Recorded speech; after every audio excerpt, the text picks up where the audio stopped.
The Masterclass initiative is truly pleased to bring this to you. You have come to expect from us very impactful and insightful sessions, and today is no exception. We sincerely thank our partners, especially Africunia TV, for enabling us to be able to stream this to you on the different social media platforms. What makes this a special day today? Because we have a wonderful speaker with us today, Lisa Jones, all the way from Richmond in the USA. She is CEO of Now Lead and a published author as well. And she will be talking to us about staff motivation and impact on productivity. So over the next 2 hours, what we're going to have is a 1 hour presentation by Lisa on this particular topic. And then we will have a 30-minute Q&A session where you, our participants, will have an opportunity to pose your questions to Lisa. So please prepare those questions in advance. Listen carefully during the presentation. Type them out in the chat. Raise your hand if you'd like to ask a direct question to Lisa, and also mention your name so she can, she can speak to you directly. Before we do this, we want to have a quick commercial break, and please follow us on all our social media platforms to be able to not only watch the session, but to know about future sessions as well. So a quick commercial break, and right after the break, I'm going to be introducing to you the wonderful Lisa Jones.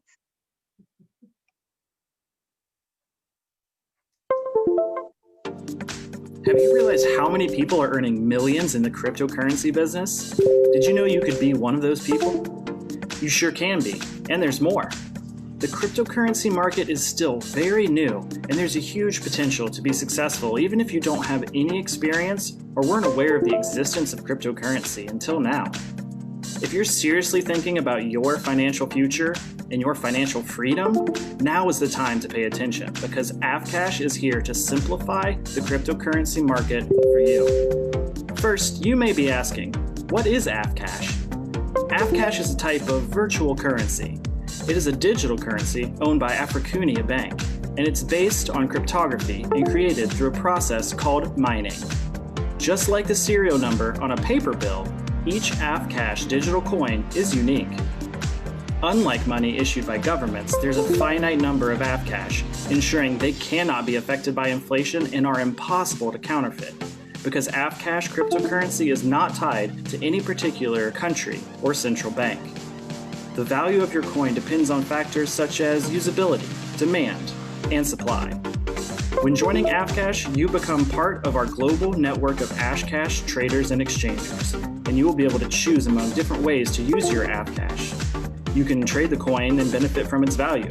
You will also be able to make payments and transfer money to and from any part of the world in seconds at a very low transaction fee using our blockchain technology. The fact is, Afcash is the money of the future. It represents freedom of payment. It gives you control and many more advantages. Transparent information, customer anonymity, no risk, purchases are not taxed. Afcash is tradable and exchangeable with other cryptocurrencies and fiat currencies. In the cryptocurrency world, very low transaction fees are a reality. And your next question might be, how do I get Afcash? In traditional fiat money systems, governments simply create money when they need to, leading to inflation. But in the cryptocurrency universe, money isn't printed at all. It's mined. Computers around the world are mining coins. Miners run specialized software on high-powered computers to solve complex mathematical puzzles. We are investing in the best available software and hardware to stay on top of all of the technology. So, if you are interested in mining, we have an even easier solution for you to start mining. No need to assemble rigs or have hot, loud computers at home. You can easily mine Afcash from the comfort of your web browser, and you can start making profits today. Everything's already set up for you. As soon as you join us, you can start mining and start earning your Afcash coins. A year from now, you'd wish you'd started today. If you want to know more, please check out our website at www.africunia.org or join us on Facebook or Telegram. And we are back from that commercial break. I'm excited to now introduce Lisa, and just a few house rules before I do that. We will be recording the session, and it will be then, available for you on our YouTube channels, on Facebook.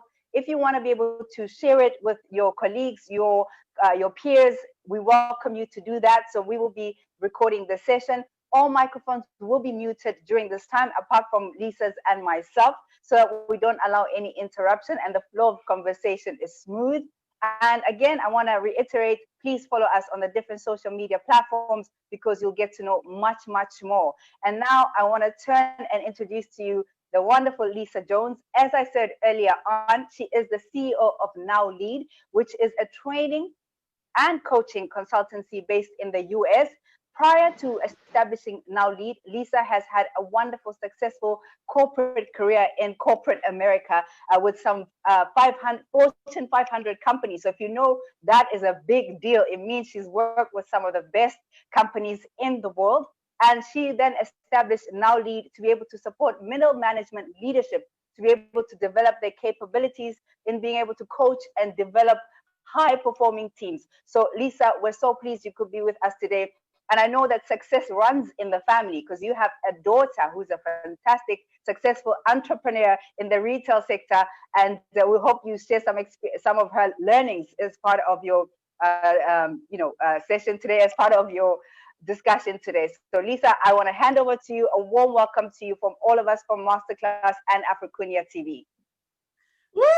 I'm so excited to be with you today. I am Lisa Jones, and I teach leaders, and I love it. I love developing teams. I am so happy to be with you today. I was so excited to share with you today, and I'm going to give you some actionable steps that you can go and use today. It's going to be exciting. But first of all, I just want to let you know a little bit about me. You know, personally, I have 3 children. I'm a wife. I'm a mom.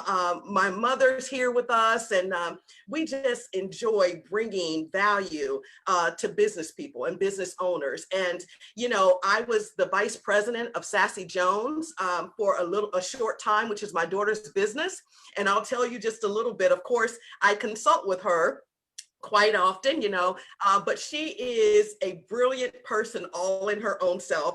She is definitely a hybrid clone of me. But I tell you, she made, I think, of 5,000 businesses here in the US, the highest growing businesses here in the US. She made, out of 5,000, she made number 75, and she had 4,200% of profit over the last 3 years. And so that is phenomenal. And pretty much, you know, we share brilliance across the land, across the US. So I want to go ahead, because I have a lot to share with you today, and I hope you're excited. And so I'm going to go ahead and share my screen, if that's okay. Yes, and while you're doing that, I mean, I'm going to ask, are you wearing Sassy Jones today? I am. How did you know? Oh. Yes, I am. So this beautiful necklace is called the Malia, and her earrings. Yeah. And yeah, you know, she's developed, you know, over, I would say, I'm thinking about now, it's probably 750,000 loyal followers that she calls her secret society. And these ladies have purchased, you know, over $2,000 US in her jewelry. And so, I mean, she doesn't sell jewelry. She says she sells confidence. So I think I love it. Yeah. So if you can see my screen, what we're going to be talking about today is staff motivation and impact on productivity.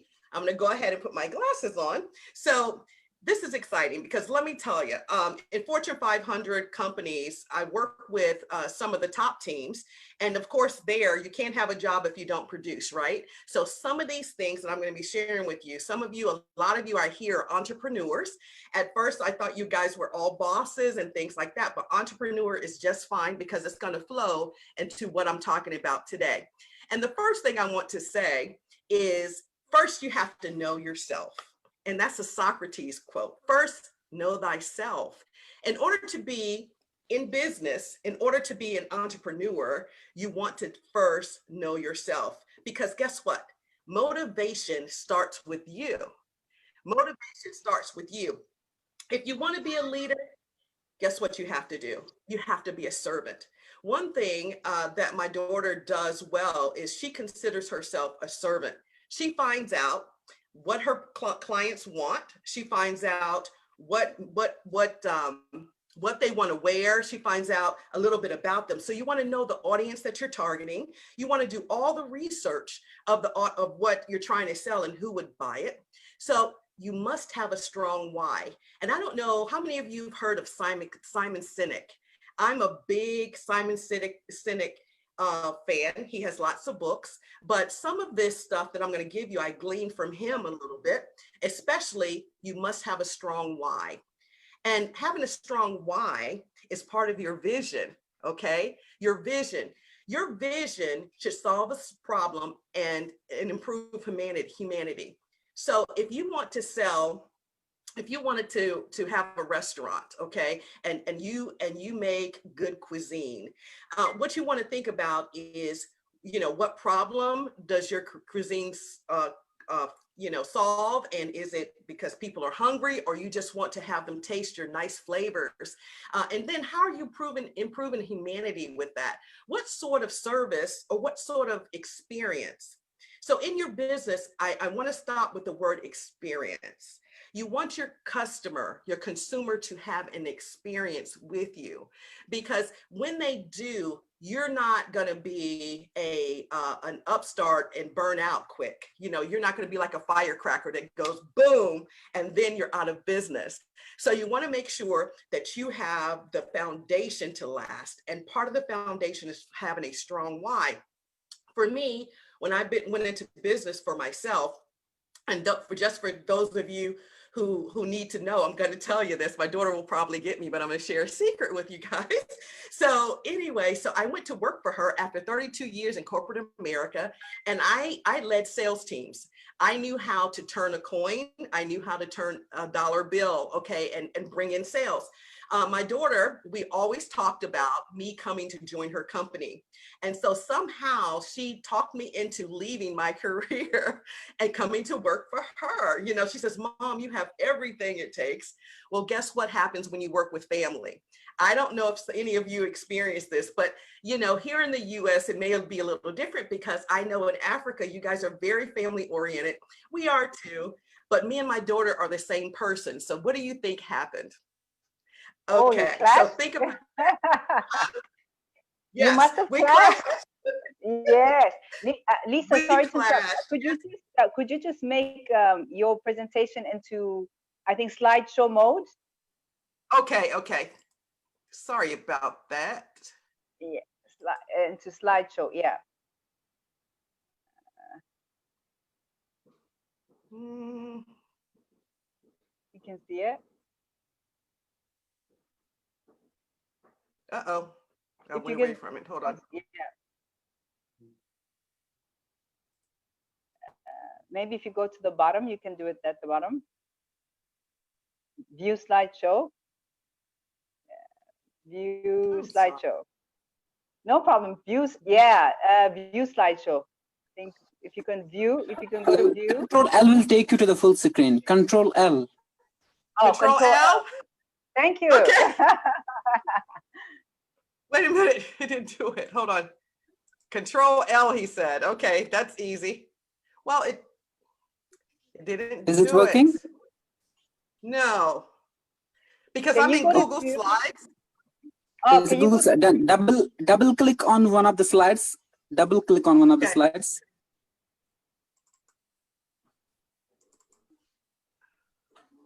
Double click. Okay, I did it. Oh. If you click on present. Present. On the right upper side. Oh, okay, there it is. Yes. Perfect. Thank you. Thank you. I normally have somebody running it for me, so I do apologize for that. It's okay, no problem. So as I was saying, when my daughter took me out of my Fortune 500 companies after 32 years, we did clash. And, it was you know, it wasn't a pleasant situation for me because I said, you know, well, this is your company. And she made me understand that every day it was her company. And of course, I'm her mom. Okay. So, so I just decided that that it wasn't going to work out after, you know, me leaving the company. And so I decided that I could add a lot of value to teams and to entrepreneurs. So I decided to go rogue. And that was my why, because I always love adding value to others, adding value to people. And so I said, what a wonderful opportunity. It was God breathed. It was a God idea for me to leave my daughter, you know, and do my own thing. And so now, you know, we share information, show brilliance. And so it's been an exciting ride. So I have a strong why, and so should you. You want to develop your own personal brand. Now, this is really important. You want to develop your own personal brand. You want to know your workplace personalities, okay? Some of us may not have a team yet or may not have a staff, but you want to know what your personality is like. And I'm going to share with you a little secret of what's not really a secret. It's my special formula, it's my secret sauce. In order to work with people, you want to be a strong observer of personalities because you don't want to hire or cast a person for the wrong role. It's like, you know, having a script and then, you know, the person tries out for the part and they're the wrong person. Well, one thing that my workplace animal personality test or assessment does is it puts people in the right role, and plus it's fun. So you want to know the people that you work with. You want to know the personalities around you. You know, certain personalities are good at certain things, and we're pretty much born with this brilliance inside of us. Another thing you want to know is you want to know your strengths. You want to be aware of your strengths, okay? And you say, listen, I love to pay attention to detail. But one thing I know that I am a big picture thinker, right? So since I'm big picture, I have all these grand ideas, right? People can take my ideas and make a lot of money. But for me, when I have a big idea, I need people, little worker bees around me to cast the vision, to help me make the vision come to life. I need people that are detailed. So find out what you're good at. Like me, I'm big picture. So in order to make something work in my business, I have to have people around me to handle my technologies, as you just saw, and to be able to do all the small things in order to make it a success. So for me, I would have to find someone that works well with me, the right personality, and they need to substitute for my weaknesses. So my strength is my strength, and then I'm going to look for all the people to work around me that can help build up everything, build up my weaknesses. Your weaknesses will never become strengths. That's the truth. And so you want to make this up with your employees. So I'm going to go on to the next slide. Becoming a great leader or entrepreneur. You can become a great leader or entrepreneur. The first thing you need to do is make sure you have a winning attitude. You have to have a winning attitude. Attitude is everything. I mean, you can actually do something wrong and people will never know because you have a winning attitude.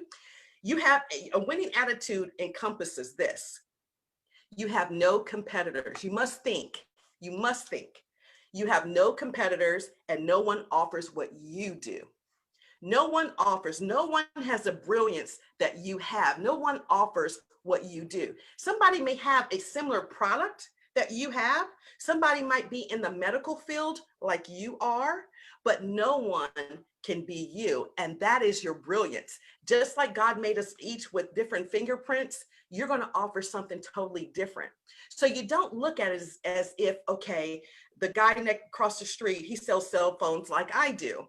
And so he is my competitor. Well, what he actually is, he's actually a resource. What people call competition is actually your resource. They are going to help drive your why even better for you. And what you're going to do, when I was working in retail, because I worked retail a lot, when I was working in retail and had stores that I was over, we had competition everywhere. You know, I was in part of my time was in the furniture industry. And so right across the street, we had something called Furniture Row, 32 furniture stores on that street. And so I had to make a difference when people came into the store, into our store. What was going to be different about what we had to offer? Well, I studied the competition, right? They were a resource for me to know what I could do right, what I could do better, and what I was doing wrong. So you want to learn from your resources. Another thing that's very important is to find your niche. Find your niche, find your niche, find your niche. Understand that when some of you may be serial entrepreneurs. I mean, you have several businesses, you sell several things. One thing about it, and you may not be having the success that you're looking for. Well, let me help you with that. You want to drill down on what you want to sell. I remember, telling my daughter, hey, everybody else sells jewelry. And she says, but I'm going to sell it differently. And then I start to learn, okay, good. And then I said, well, what about, selling clothes to go with it? Well, at first, until you're very successful at your niche, you don't move on. So you find something that you're brilliant at. If it's only two products, or if you say, okay, I'm a leadership coach. A lot of people may be joining, from different countries that are leadership coaches. Let me tell you, there's a lot of people in leadership. Leadership is a $250 billion business. So you want to make sure that you make a difference with yourself by drilling down on your niche. If you are a doctor, what do you specialize in? Normally doctors have to have a niche because they have to be expert at what they do. And then you just become better than that. How many of you have ever heard of the company Nike? Nike, they make tennis shoes. We love, and they have the slogan, just do it. And what they do, they build brand loyalty. Everybody, when they see the swoosh, they know what Nike stands for, the quality of Nike. If you get a pair of shoes from Nike and it tears up, that's not their quality. They will back their product, and they do what they do, and they know what they do well, and they study it, and they spend all their money in their niche. So what you want to do is find the problem, and solve it. So what you're going to be doing as you build your business, you're going to look around, there is a problem. In my daughter's case, she said, some of this jewelry is so boring. I want something. She said she loves to look like a Christmas tree. I don't know. And even when she was a little girl at 2 years old, she used to hold little handbags. I couldn't find my keys. It started early, right, with her gift. But yeah, she said, I want to be different.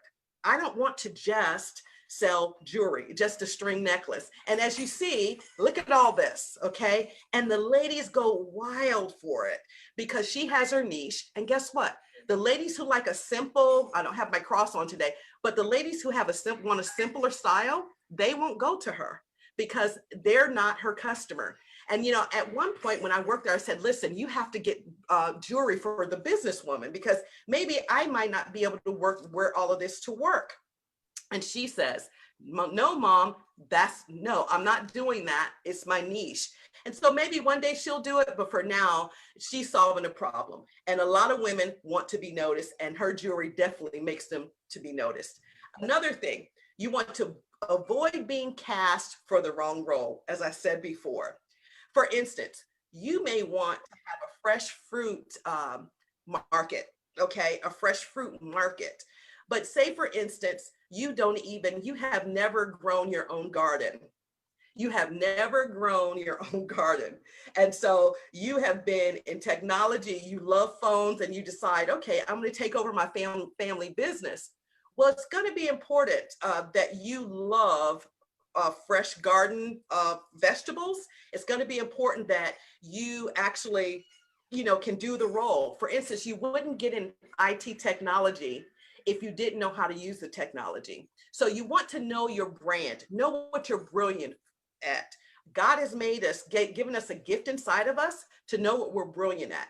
if you are definitely a scholar, you have something special to offer the world. So you want to know your brand.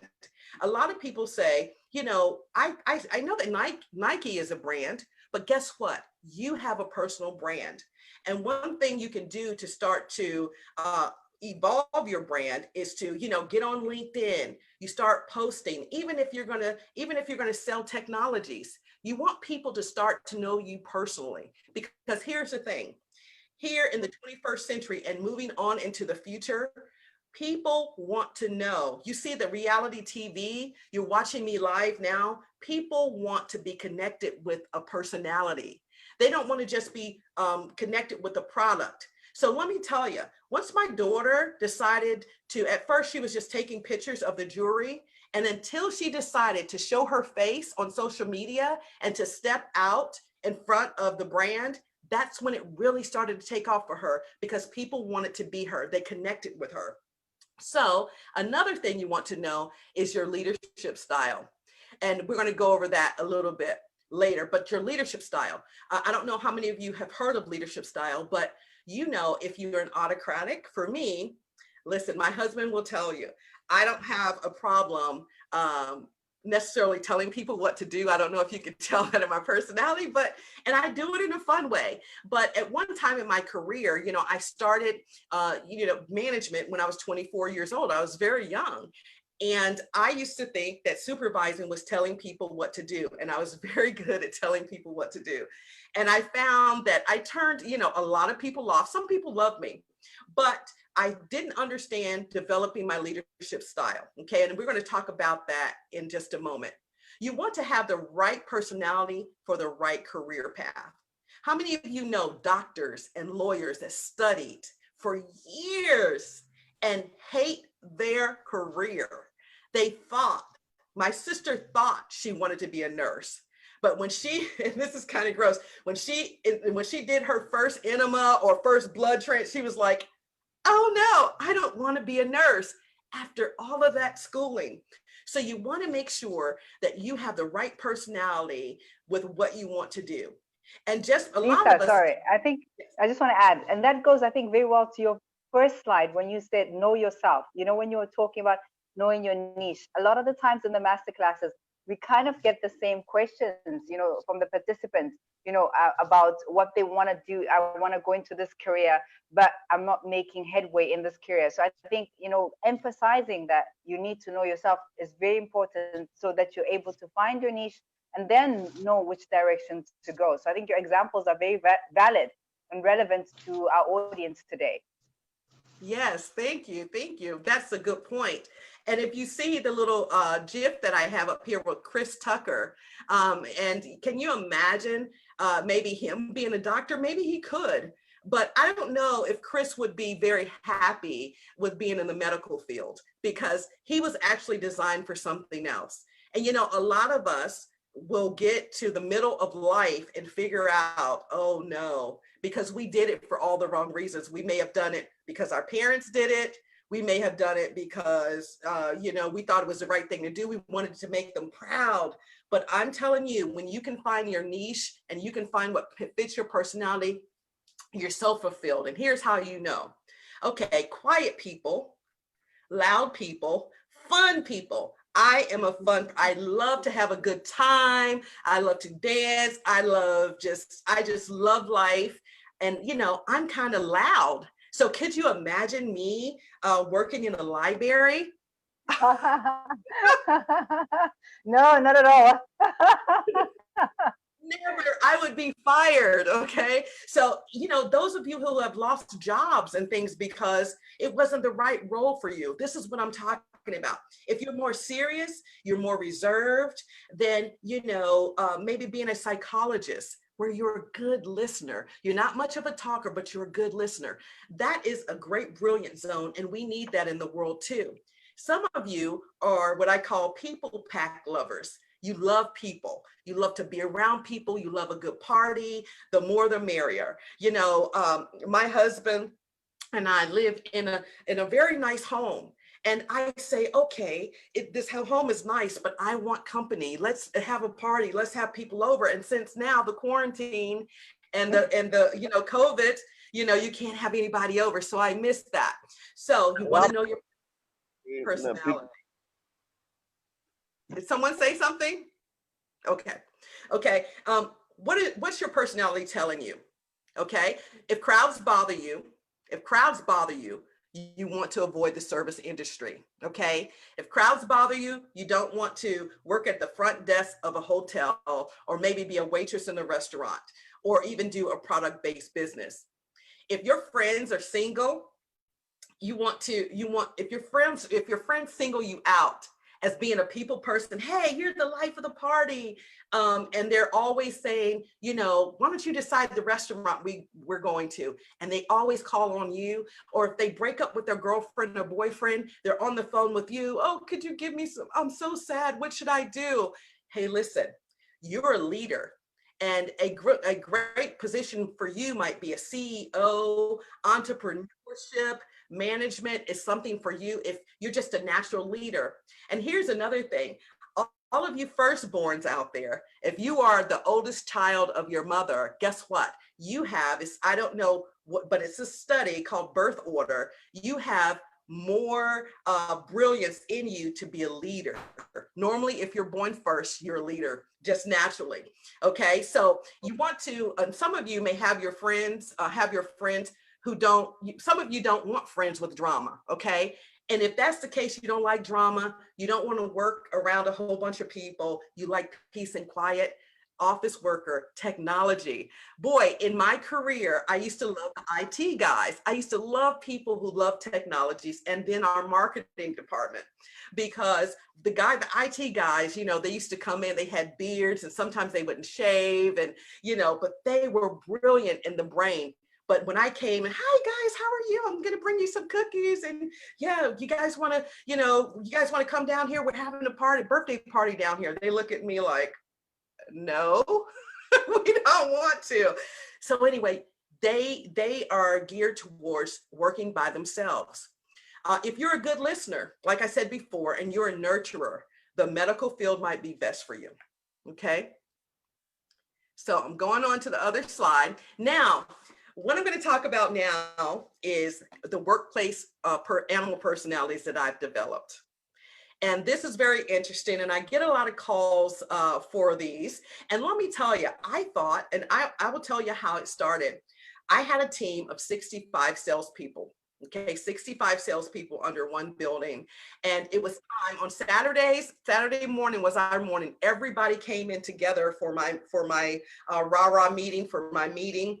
And I would watch them all, and they would all sit in clusters. Have you ever gone to a party and then people cluster together and you wonder why? They're like, you know, 4 over here, 2 over here, 2 over here.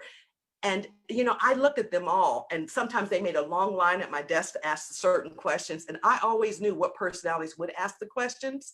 And then I looked at them and I said, lions and tigers and bears, oh my. I don't know if you guys have ever seen The Wizard of Oz.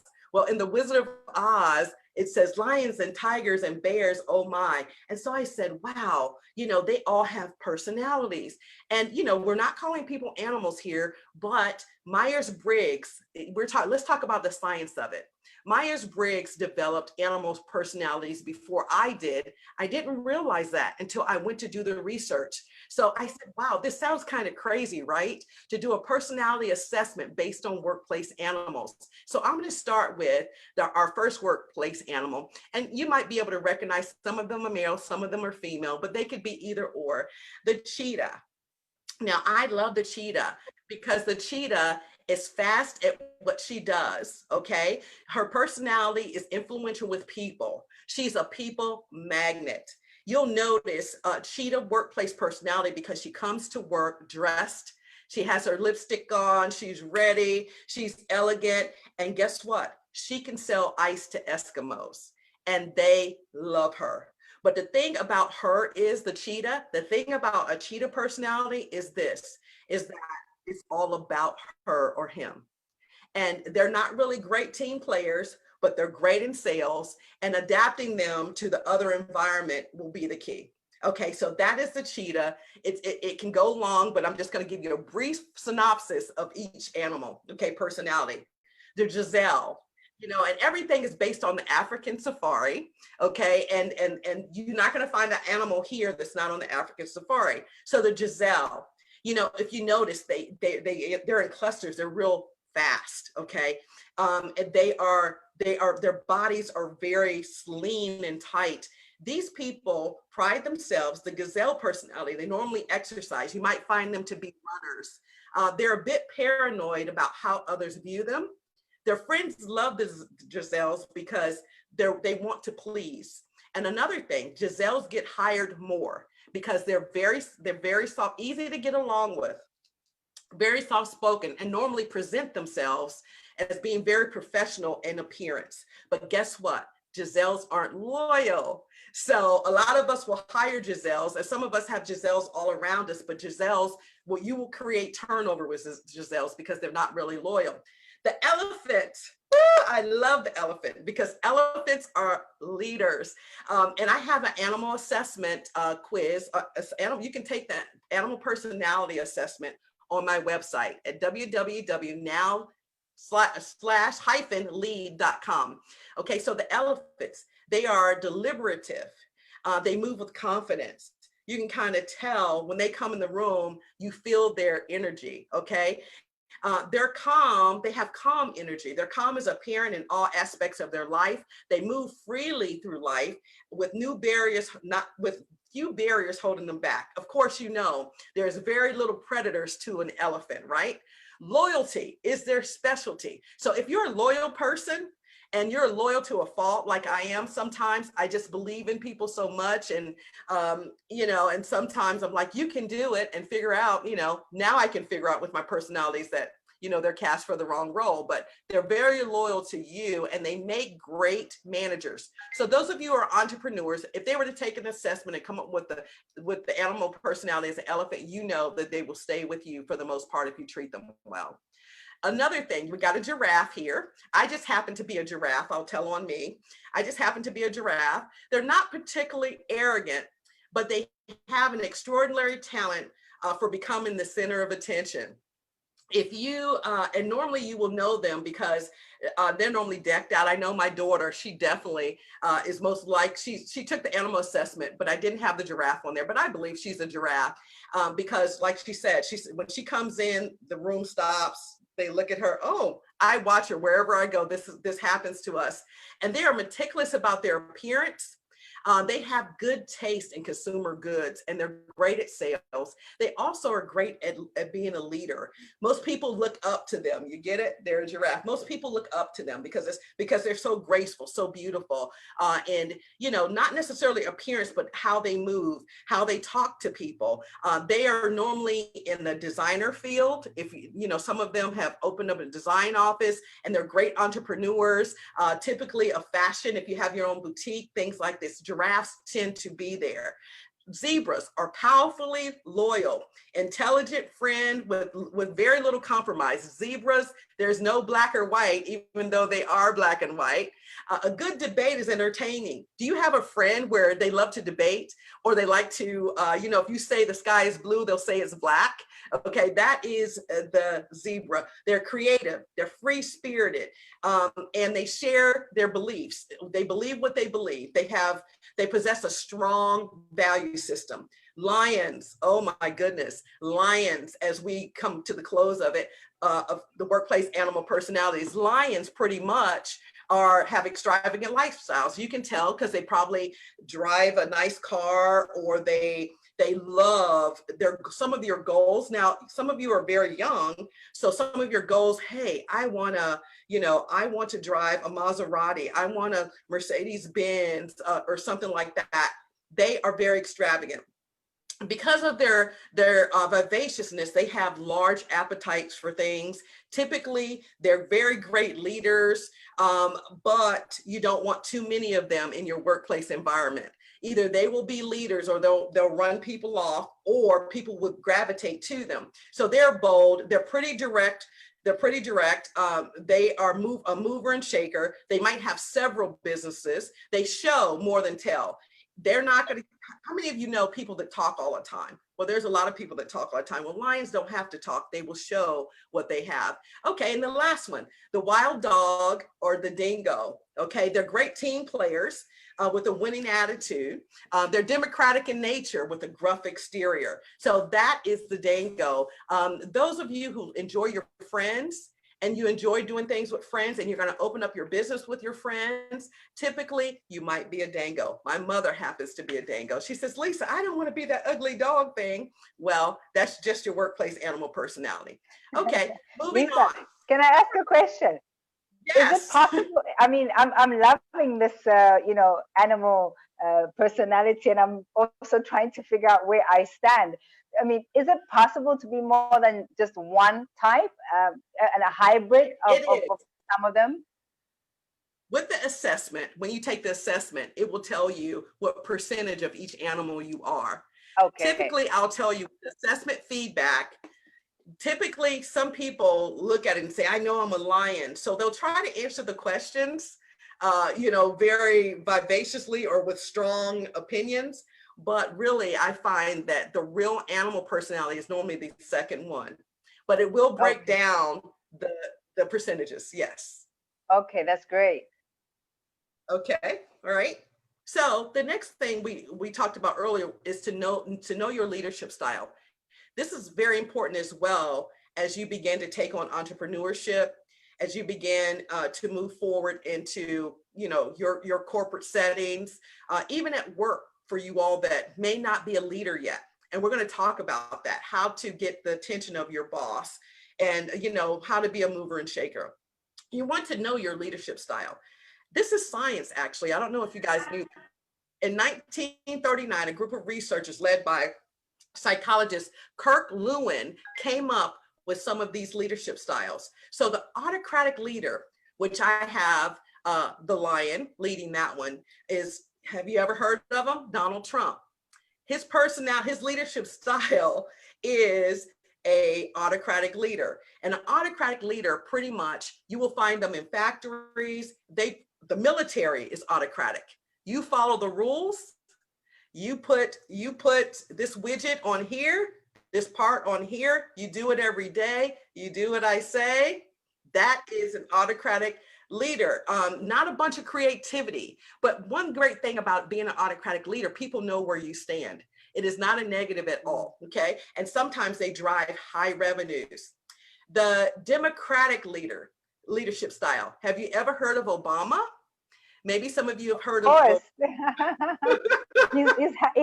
He's half African. Yes, he is. He is, right? I think his dad is from Kenya, right? Yes, Kenya, East Africa, absolutely. Okay, yes. And so Obama, yes, he has a style. He has the finesse, and he listens to people. And he got people's opinion on how they want it to be led. The democratic leadership style, where you go to people to get your team's opinion, or you get a lot of opinion from others, can be a great way, or it can actually hinder you when it comes to making quick, snap decisions. For instance, Donald Trump can make instant decisions, and he doesn't care what people think. And so he really doesn't. And so, he can care less what people think of him. And sometimes it takes that to get a certain job done. But Obama, he was loved by the people because he cared. We knew that he cared about us. It's not that Donald Trump doesn't care about us, but he has a different style of leadership. The transactional leadership style. How many of you have heard of Bill Gates? Yes, Bill Gates. He does a lot. He's a wonderful philanthropist, and he gives a lot, and he's into, medical research and all this research and science. He's a very rich man, of course. He pretty much is a transactional leader, which means that I'll give you something, you give me something. He rewards his team. So for instance, and I used to be a transactional leader where I'd love to praise my team. And if they did a great job at sales, I would buy them lunch. I would give them gift cards. We would have a good time. But when they didn't, do a great job. Maybe the stick was out, you know, let's do more training or something like that. That's a transactional leader. You have to figure out which one you are. The transformative leadership style, Steve Jobs, an innovator.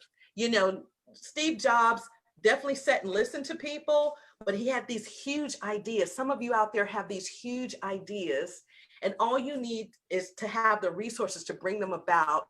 You're transformative. You can sit in a place, you can go to a job, and you can find all the things that the job is missing. You can find you're good at solving problems. You see the problem and you go, oh, if we would do it like this, it would be a lot better. It'll be a lot more streamlined. So that is a transformative leader. Now, this one I love, the laissez-faire leadership style. And I'll tell you, my daughter has the laissez-faire leadership style. And that laissez-faire leadership style, Aliko Dangote, Dangote. Aliko Dangote. Oh my gosh. I'm so glad that, yes.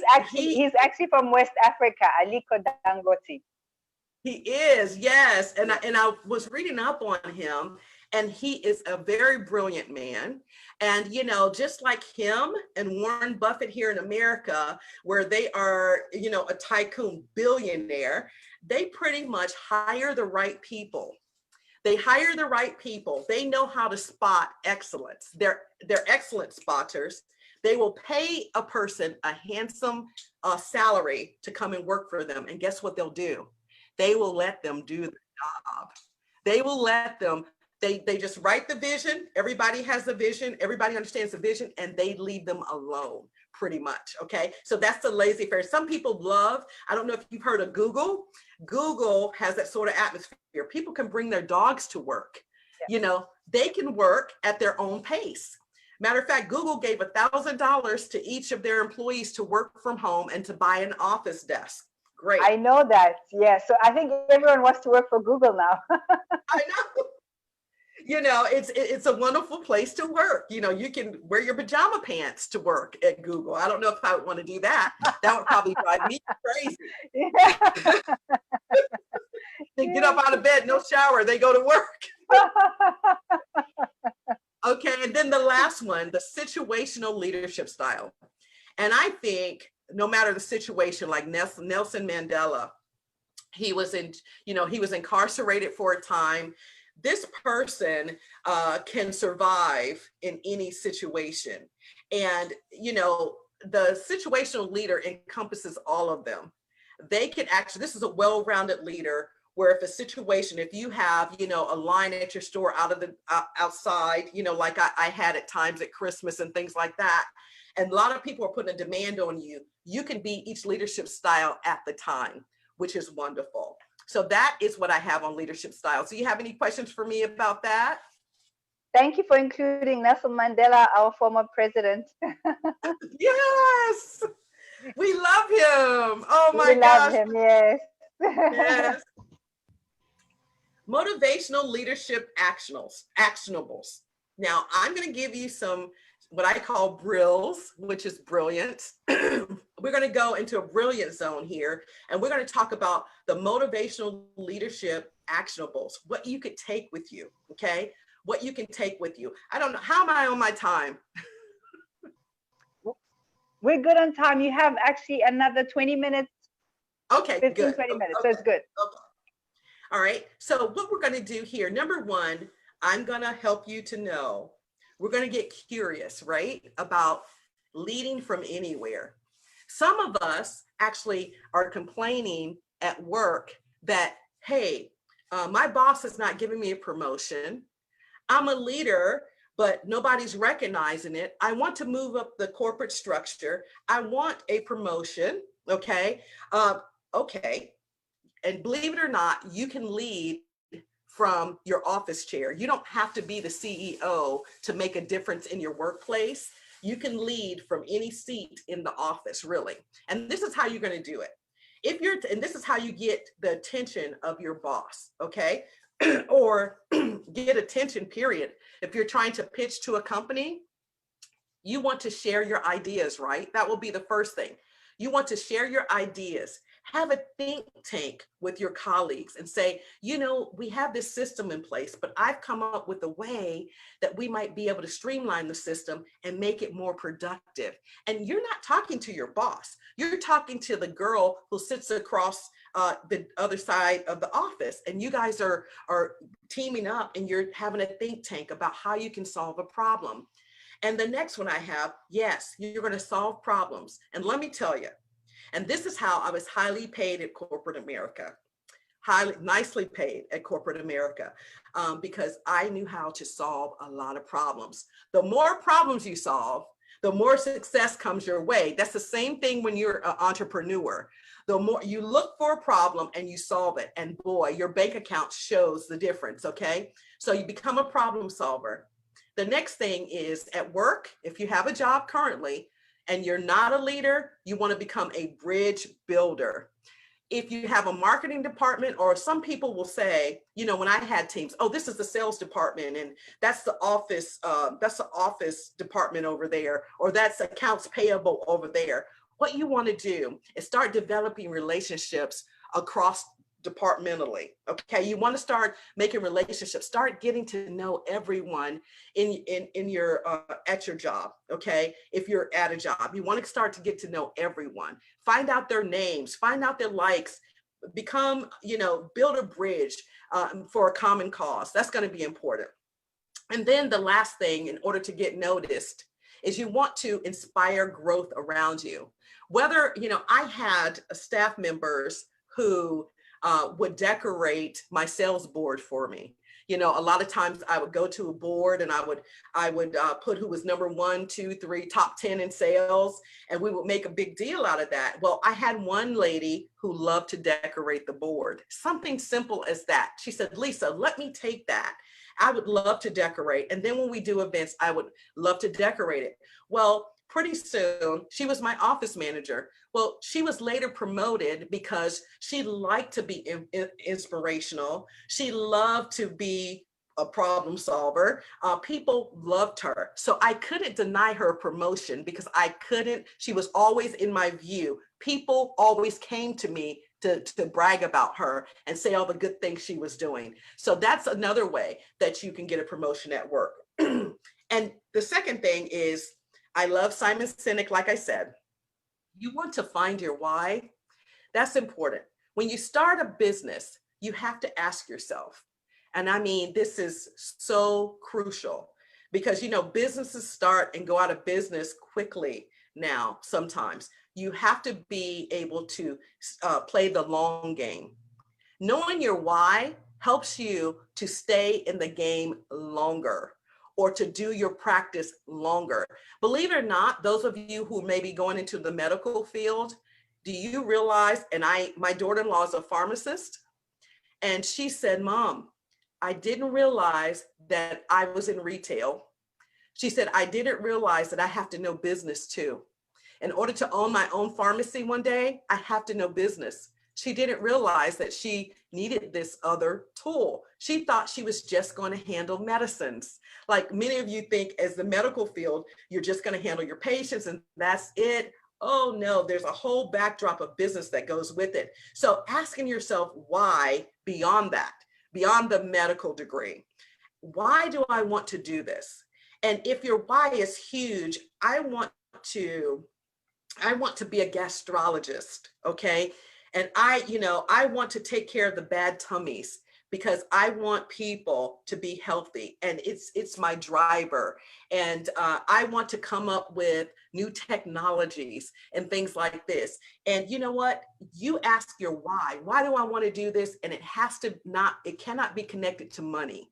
Some people say, I want to be a millionaire. I want to be a billionaire.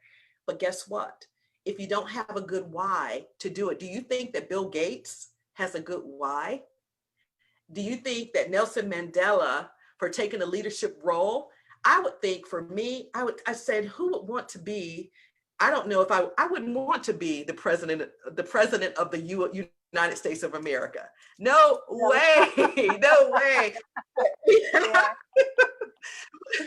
But we have individuals. Yeah. What were you saying? Absolutely. No, I was going to say, yes. a lot of people now like, oh, I want to start a business because they think they're going to just make tons of money overnight. And I like you know, it's not like that. It doesn't work like that, you know. There's a lot of responsibility that comes with that amount of profitability. So definitely great point. I love it. Yes. And so, yeah, because a lot of people who go into business, the entrepreneur, okay, they're the brightest bulb on the team typically, okay, because it's their business, it's their baby.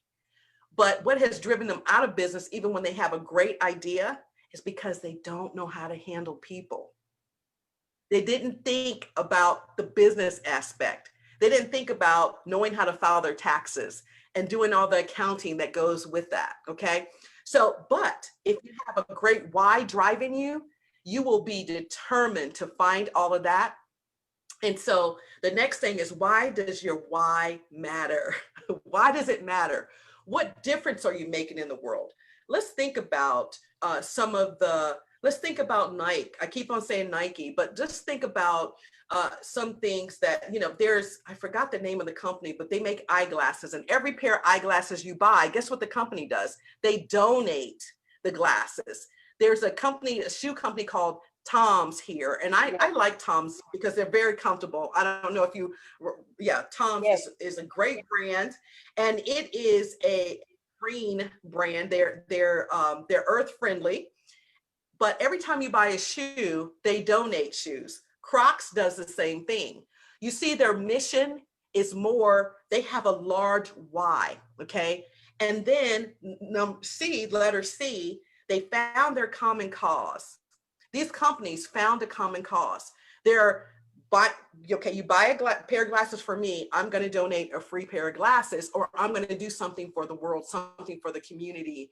And this is this brings up in your employees a large common cause, because you want the cause, even if you're doing a restaurant, you want the cause, you want to create a great experience. The cause needs to go beyond you. It shouldn't be you focused, look at me. Now, Cherise, my daughter, she's beautiful. People look at her, but she's a servant. She knows that, and she serves the people, and she's very genuine with it. She knows that God has blessed her to be in that position, right? Okay, so number 3 is very important. Start your business with the end goal in mind. This is one common mistake a lot of people make, especially here in America, because even if you want to structure your business, so with your vendors and the people that you buy from, so if you ever wanted to sell your business is sellable. Do you want to, is your business a legacy business where you want to leave it for your family? Do you want your business to last throughout the generations? So making a decision now to to not continue to evolve in your business may hurt the legacy idea later on. If you're not constantly evolving your business and coming up with new strategies, your business will be left behind and there will be no legacy. So you want to make sure that you find out, okay, this is going to be the long run for my family. Once I'm gone, I want this to be a legacy. Also, the next thing is, will you sell your business? I think I said that before. And go to the beach and do you and have a great time. I'm going to sell the business and I'm going to do something else. There's many people that have got on the New York Stock Exchange, and then shortly after that, just totally sold the business. There's a lady that I know, I'm not going to mention her name. She sells hair products, and some of you know her, Carol's daughter. She has Carol's daughter products for hair. Yes. Well, Revlon bought her, I think it was Revlon that bought her line from her. Her customers, because Oprah introduced her to the world, her customers got so upset with her for selling her brand. So, the Carol's daughter still has, I still buy it every now and then. Carol's daughter still has a legacy, but it's been bought by a larger company. And I think, she was working really hard, long hours. So it's okay for her to sell her business if she wants to. Another thing, will your business end up as Sleep Coin? What is Sleep Coin, Lisa? It is making money. Sleep Coin is making money in your sleep. Your business Wow. continues whether you're there or not.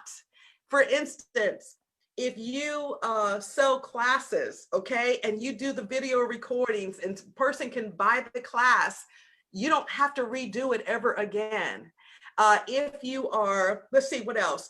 If you are loading your videos up to YouTube and you have so many subscribers, okay, and then you have so many people, so many sponsors, and you're making this money from people clicking on these items that they want to buy, and you get a percentage of that, that's what we call sleep coin. If you can figure out how your business can make money without you even being in the room or having an employee, that's the best business in the world, right? For some people. I like to be involved with people, but that's something that we call sleep coin, something that would last whether you're there or not. Then, do I want my boss's job? Do I want my boss's job? Some of you may be workers. You might even be a blue collar worker, and you decide, listen, you know, I would like to get a raise. Now, let me warn you. I want to tell you with all sincerity that you don't want to just. What did you say? You don't want to. You don't. Please mute your microphone. Sorry about that, Lisa. Please mute your microphone. It's not time for Q&A yet, but please mute your microphones for now. Thank you. Go ahead, Lisa. I'm almost done. Okay. So you want to, if you want to be promoted on your job, don't be promoted because you want an increase in income. You want more money. You need more money, so you want a promotion on your job. Because I'm going to tell you, if you get that job and you don't have the leadership skills, leadership skills can be developed. It can be a miserable role for you. But if you want it, and your why, remember I said your why is because I want to take care of people. I see this, I want to help this company to grow. I want to help this company get to the next level. I have so many ideas. That's a reason to get a promotion. Your boss will notice that in you. You start doing the other things that I said, you start building relationships with different departments, and guess what? Your boss is going to be looking at you. So you ask yourself, do I want my boss's job? And another thing, if the answer is no, I want my own business, then nothing's stopping you. And I always tell people, just do it, right? Okay. The fourth thing is very important. You want to write your vision down. It's important to write your vision. Now, some people think that a vision is a mission statement. Not totally. A vision is not necessarily a mission statement. Listen, if your business, if you don't have a mission for your business, after when all the work goes in, you may fizzle out without a true vision for your business. And so you want to talk about what your business common cause is. And that's the next one. Let your vision rally a common cause. Like I said, Tom's gives some shoes away. Well, all of us who are getting in business, well, you know, we can't, I think, okay, we can't afford to do that, can we? What can we give away free? What sort of value can we add? And let me say this, when you're selling something, and this is just a little bonus bone, when you're selling something, you don't want to, you want to train a person on your product. You want to talk about all the things that the product will do for them. But asking for the sale, you want to buy it? Okay, look at this bottle is very pretty. Would you like to buy it? You know, it's very nice. If you don't say, oh, can you imagine, and build a story? You know, I had this bottle the other day and it was so hot outside. And I couldn't believe it. As I was walking down the street, I just took it and I decided to take a drink of water, and the water was ice cold still. And I was a little stylish with the bottle. And so this is one of the reasons why I love this bottle. I'm not asking for a sale necessarily. I told them a story about the bottle.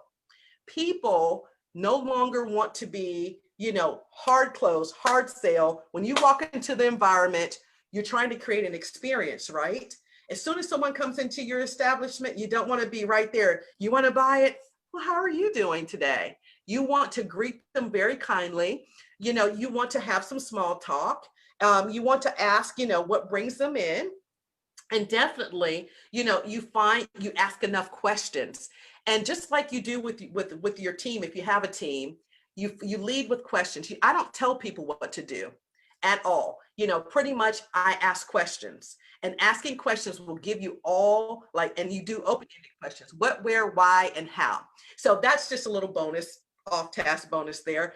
So let your vision rally a common cause. Something has to be bigger than you are. So, and then you can make your statement with that. Okay. I was trying to give you an example of one that does that. If you notice that the common cause, I'm just going to use Nike again, their common cause, Nike understands their vision.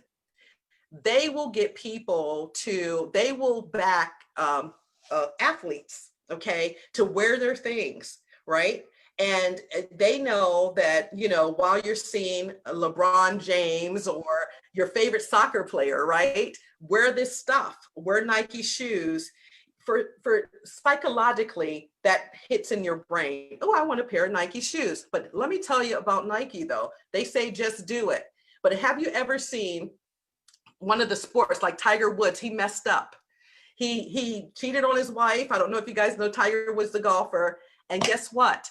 They stopped backing him. They didn't want their name associated with them. So they had a common cause, and nobody was going to cross that common cause. Not an employee, not anyone. Okay. Number 5, entrepreneur. I got 7 points. So entrepreneurs make bad managers. Vice versa, can make bad managers. Really, entrepreneurs can make bad managers, and here's why. And there's Meryl Streep there. She's one of my favorite actresses, taking off her glasses, and she did a movie called Devil Wears Prada. I love it. You want to create an ecosystem of leaders within your business, because say, for instance, if you're just starting out, it's just you, it's a company of you. Okay, you hire your first employee. You want to develop a leadership. You want to empower that person to make decisions. You don't necessarily want to be a dictator to them, telling them what to do all day long. See what they have to offer, ask for their ideas. So what do you think about me doing this? I had an idea about us putting this in the window, or I wanted the medical practice to look like this when people come in. Do you have any ideas? So you want to create that whole common cause with them, because normally with entrepreneurs, this thing is your baby. You worked hard, you put money, you put an investment in, you put your education in, your hard sweat, tears is in this. Nobody can mess it up. And I'm going to tell you, a lot of entrepreneurs have a short fuse.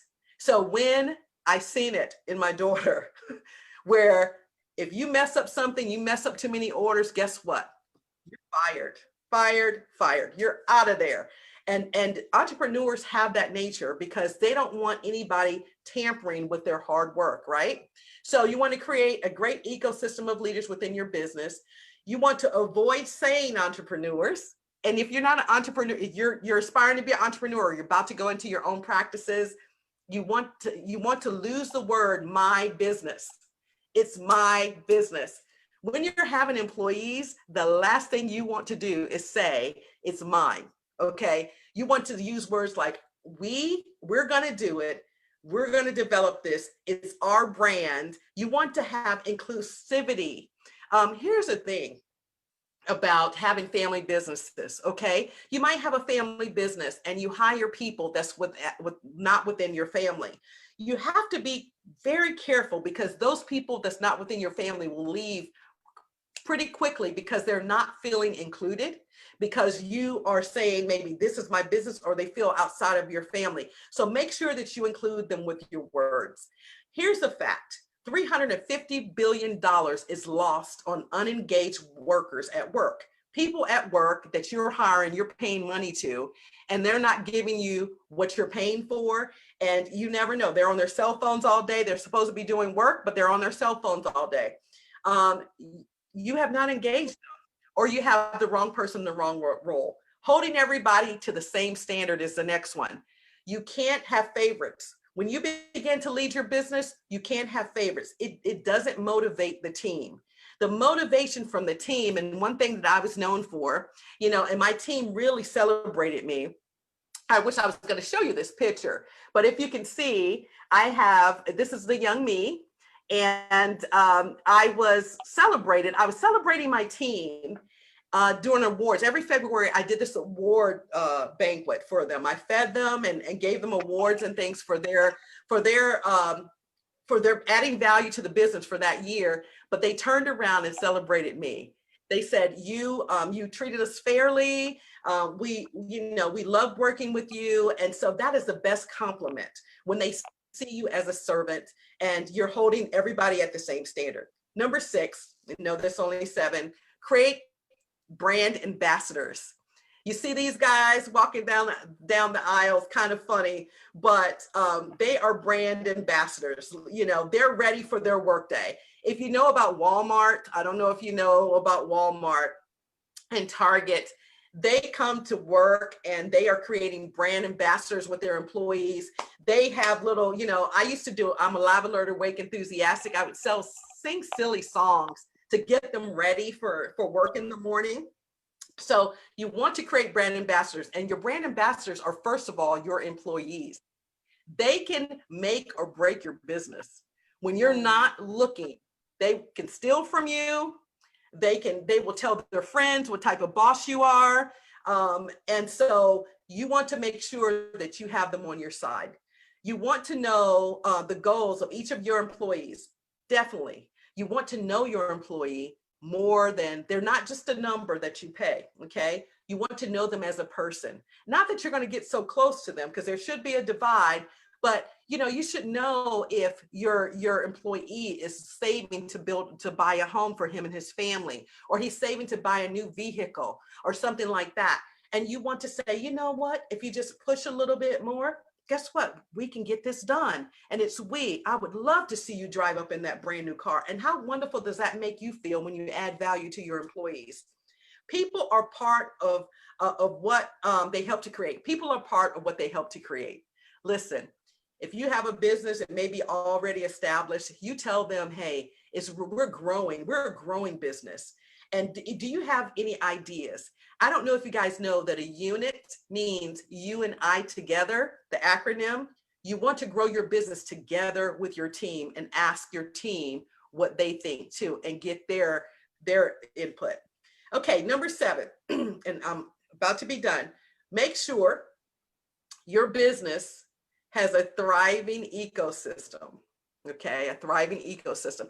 I don't know, how many of you have ever walked into someone's home? We're going to just say this, into someone's home, and this person's home is a couple, and they always played happy couple. Honey, I love you, and they're always a happy couple. Well, one day you visit their house, and there's nothing being said, but you feel it. You feel the tension. Have you ever gone into a store, looked at an employee or something, and knew that she didn't enjoy her job, and she was chewing gum like, what do you want today? Like, why are you here? You know, and you can walk into bad air. I call it bad air. And what I always like to do in my businesses is to make sure the atmosphere is good. Because I don't know how many of you know that we give off an energy. We give off an energy. I'm giving off an energy right now to you. Okay. And so even though you're on the Zoom screen, you might be able to feel my energy. Okay. So the energy in the room changes everything. So Lisa, okay, how do I get my energy up? The employees come, they put their coffee down. Oh, we got to go to work. Oh, it's Monday. Okay. So this is a silent killer. Bad air is a silent killer of productivity. If everybody hates their job, guess what? You're losing money. You are losing a lot of money, because guess what I'm going to do? I'm going to make that pizza a little slower. I'm going to leave out some ingredients. I'm not going to, your patients call and I won't take down the message. You might not even get some of the messages because, excuse my Southern drawl, we have the South here and I have a little Southern accent. So anyway, so it's a silent killer. So you want to do a pulse check on every employee every day. And we're talking about productivity in the workplace and motivation, right? You want to say good morning to your employees. These are simple things, but I work with leaders, CEOs, executives that will walk in my observation when I go into their company and I'm doing an observation. Some of them won't even say good morning to, or greet them. Okay. I think that's kind of rude, but their employees feel that, or the boss, you may not talk to that employee all week, especially if you have a big office, but you should find out, how's your mom? How's everybody doing? How are you doing today? Everything great? So what's on your agenda? Or how's it going? Open-ended questions. So you can say, well, I know you have this or that to do today. No. So what's your agenda today? And you being the boss, you know what their agenda is, but definitely you want to make sure that they know what it is. So you just ask them questions. Then they don't feel like you're bullying them or telling them what to do. The generations are changing. Very few with these new generations, they don't want to be told what to do. They want to be part of a common cause. Okay, so you want to reduce misunderstandings quickly. For instance, Lisa, just on that point, I mean, and I think that's a great point, but we even hear that celebrities themselves, because they have employees, they also have that type of management style where you hear that they say, don't look at me when I walk through the corridor, don't talk to me, I'm the boss, don't speak to me. I mean, you read about it. So this seems to be a prevailing management style, even though we know it's not a good style, but it seems to be a preferred type of style to have your employees not talk to you directly or not look at you, or they get used to you not saying hi. And I've worked with leaders who just walk in the morning, don't say hi to anybody, and then somebody leaves the company and one day they wake up and they're like, what happened to that person? So I mean, why is it such a prevailing style, even though it's such a bad style? Well, again, it goes back to Ayanda, it goes back to the leader, that CEO mindset, that executive mindset that, I have a lot to do. It's all about me. I'm the star here. That lion animal personality, that is the stars is the lion personality. If you think about it, the stars, some of them have cheetah personalities, but they are, Ellen DeGeneres here in America. Yes. She's a TV host.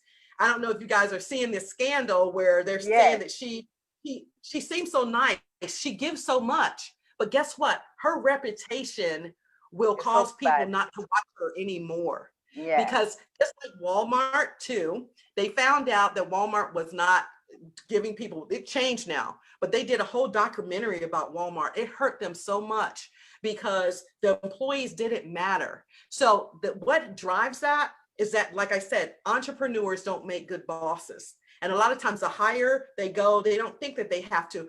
At work in the morning, sometimes I used to take out the trash. When I had 4 or 5 stores under me, I would see my janitor and I would say, it's a lot of trash in here. And he would have the cart and I would come and put, do the bag. And he would look at me, ma'am, you don't have to do that. But you know what? I spoke to him. And then my house cleaner, Janet, I spoke to her. We had long conversations. I knew her daughter's name. I knew what was going on in her life. If you don't take the time will take you. Wow. Everybody, some people think that they're all of that because they have the education, but I'm telling you, people won't forget what you said, but people will forget what you may have said, but they will never forget how you made them feel. So if you make them feel like peons, they won't stay with you. You'll spend a lot of money in turnover. So let me move on. So you want to reduce misunderstandings quickly. You notice two ladies are gossiping about each other, or they're having a problem, or they're not saying good morning to each other, and they were talking and they were friends and today they're not. And you get this rumor mill going. It's so important. If it's not you, make sure your manager takes care of that quickly. That will drive down morale quickly. People won't do work, but they'll talk about, the affair that she's having over here. Go to it quickly. Another thing, open door policy. Just like it's obvious that Ellen DeGeneres did not have an open door policy. Nobody could walk into her office or even speak to her. So she had bad air because of that. So let's learn from that. The manager is responsible for morale. There's a lot of managers, if you have a supervisor now that may tell their boss, I don't know what happened. I don't know why they have bad attitudes.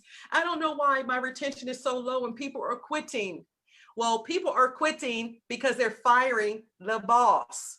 People are quitting on the boss because the boss allows that to go on. And some bosses are so timid that they're not willing to check the behavior and say, listen, okay, can we talk about it? And sometimes, some days at work, I said, boy, I feel like a psychologist or a highly paid babysitter. But guess what? It was well worth it because my team always produced the maximum productivity. And that's how I got promoted time and time again. I got rid of the weeds. It's like a garden. You see a weed, you pull it out. You want your garden to be nice and pretty. Okay. Employees need to be engaged by your manager or the entrepreneur, at least, if not once a day, minimum 3 times a week, just speaking to them. If you just do it only 3 times a week, find out how they're doing. Find out how your employee wants to receive recognition. That's important, because I used to bring employees up and clap for them in a meeting, and guess what? They were really shy. And they would say, Lisa, I would just prefer the gift card. Don't worry about recognizing me in front of people. I felt bad about that, but that's how they wanted to receive their recognition. Meetings, I'm going to tell you, this is a key nugget. When you have your business, whether you're a doctor, whether you're a lawyer, and you're in the boardroom or you're in your business room and you're creating things, every one of your meetings, and you want to write this down, should have information, should be informative. If you can send it in an email, you should not have a meeting. You don't want to waste people's time. Okay, inspiration. You need to have inspiration. You want to inspire people to do better. You want to tell stories about someone's success and get them all fired up about that. You want to pull on their hot buttons. Educational. You want to make it educational. You want to learn something. Whether you got a new product in, you want to say, this is how you want to hold it. You know, hold it nice. Romance this product. Romance it, you know, have a style with it. Okay, so you know, I used to, when I interviewed people, I would tell them, I would say, sell me this pen. And they would have to pitch this pen to me. Okay. Motivation. So at the end of the meeting, you don't leave the meeting on a bad note.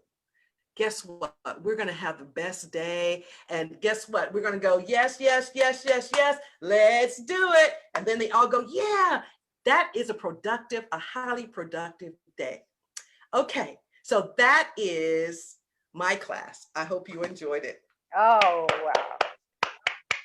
Lisa, that was amazing. I think you want to know more, I have a book yes. called The Better Boss, and we'll talk about this later. Okay, great. Lisa, thank you so much. Honestly, that was high energy, vibrant. I learned so much. I think everyone's learned so much. And we really want to get to the questions, because I'm sure a lot of people have questions. I have questions. You really triggered the thoughts. You really triggered the stimulated the thinking. So we're going to go to a quick commercial break. When we get back from that, straight dive into the Q&A. Okay? So quick commercial break, everyone. And when we come back, you can ask your questions to Lisa. Okay.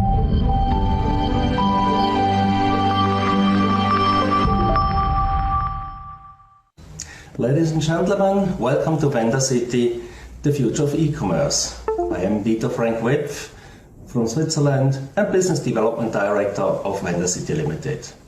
Today we will present you the next level of experience in e-commerce, Vendor City. The presentation is held by Jessica Morales, our communications assistant. Please, Jessica. Thank you, Dieter, for the warm introduction. Hello everyone, my name is Jessica Morales. I am the Communications Assistant for Vendacity, and I'm here today to tell you more about our company. Vendacity is a UK-based e-commerce business that conducts business-to-business, customer-to-business, and customer-to-customer transactions. We offer a wide range of products which include fashion, home and furniture, electronics, digital media, physical media, and many more. Vendacity's main objective is to create an e-commerce marketplace for all individuals, regardless of geographical location or lack of access to conventional financial instrument. The Vendacity team is comprised of a strong group of reputable individuals from various locations across the globe. Vendacity has many effective features. Most notably, we offer fast and efficient service 24 hours a day, 7 days a week. Our secure payment platform, which includes escrow service and allows purchases to be made using cryptocurrency. Peer-to-peer transactions that include trade option through barter, the sale of new, used, and digital products and services, all offered at competitive prices. Our platform offers advertisement opportunities for our vendors and serves as a business directory. We are a payment gateway for merchants to accept cryptocurrency. And our members have access to our fiat and coin trading platform at excointial.com. The list goes on. Vendacity is an e-commerce platform startup. Our main goal is to offer a variety of products and services at competitive prices to all countries globally, including developing countries in Africa. Our platform will function 24 hours a day, 7 days a week, and is coupled with an efficient delivery system. We are official partners with FedEx, and we are working to grow additional partnerships. We offer a highly secure payment system that will be integrated with the Avcash payment gateway system that accepts cryptocurrency along with all other major payment methods. As we know, the industry of e-commerce is growing increasingly. Let's have a look at Africa specifically. With the middle class on the rise, the purchasing power will follow. According to the Africa Development Bank, spending within this group of over 1 billion people is expected to rise 42% by the year 2060. Consumption within the continent increased from 364 million in the year 2000 to over $1 trillion in 2012, at an annual growth rate of 10.7%.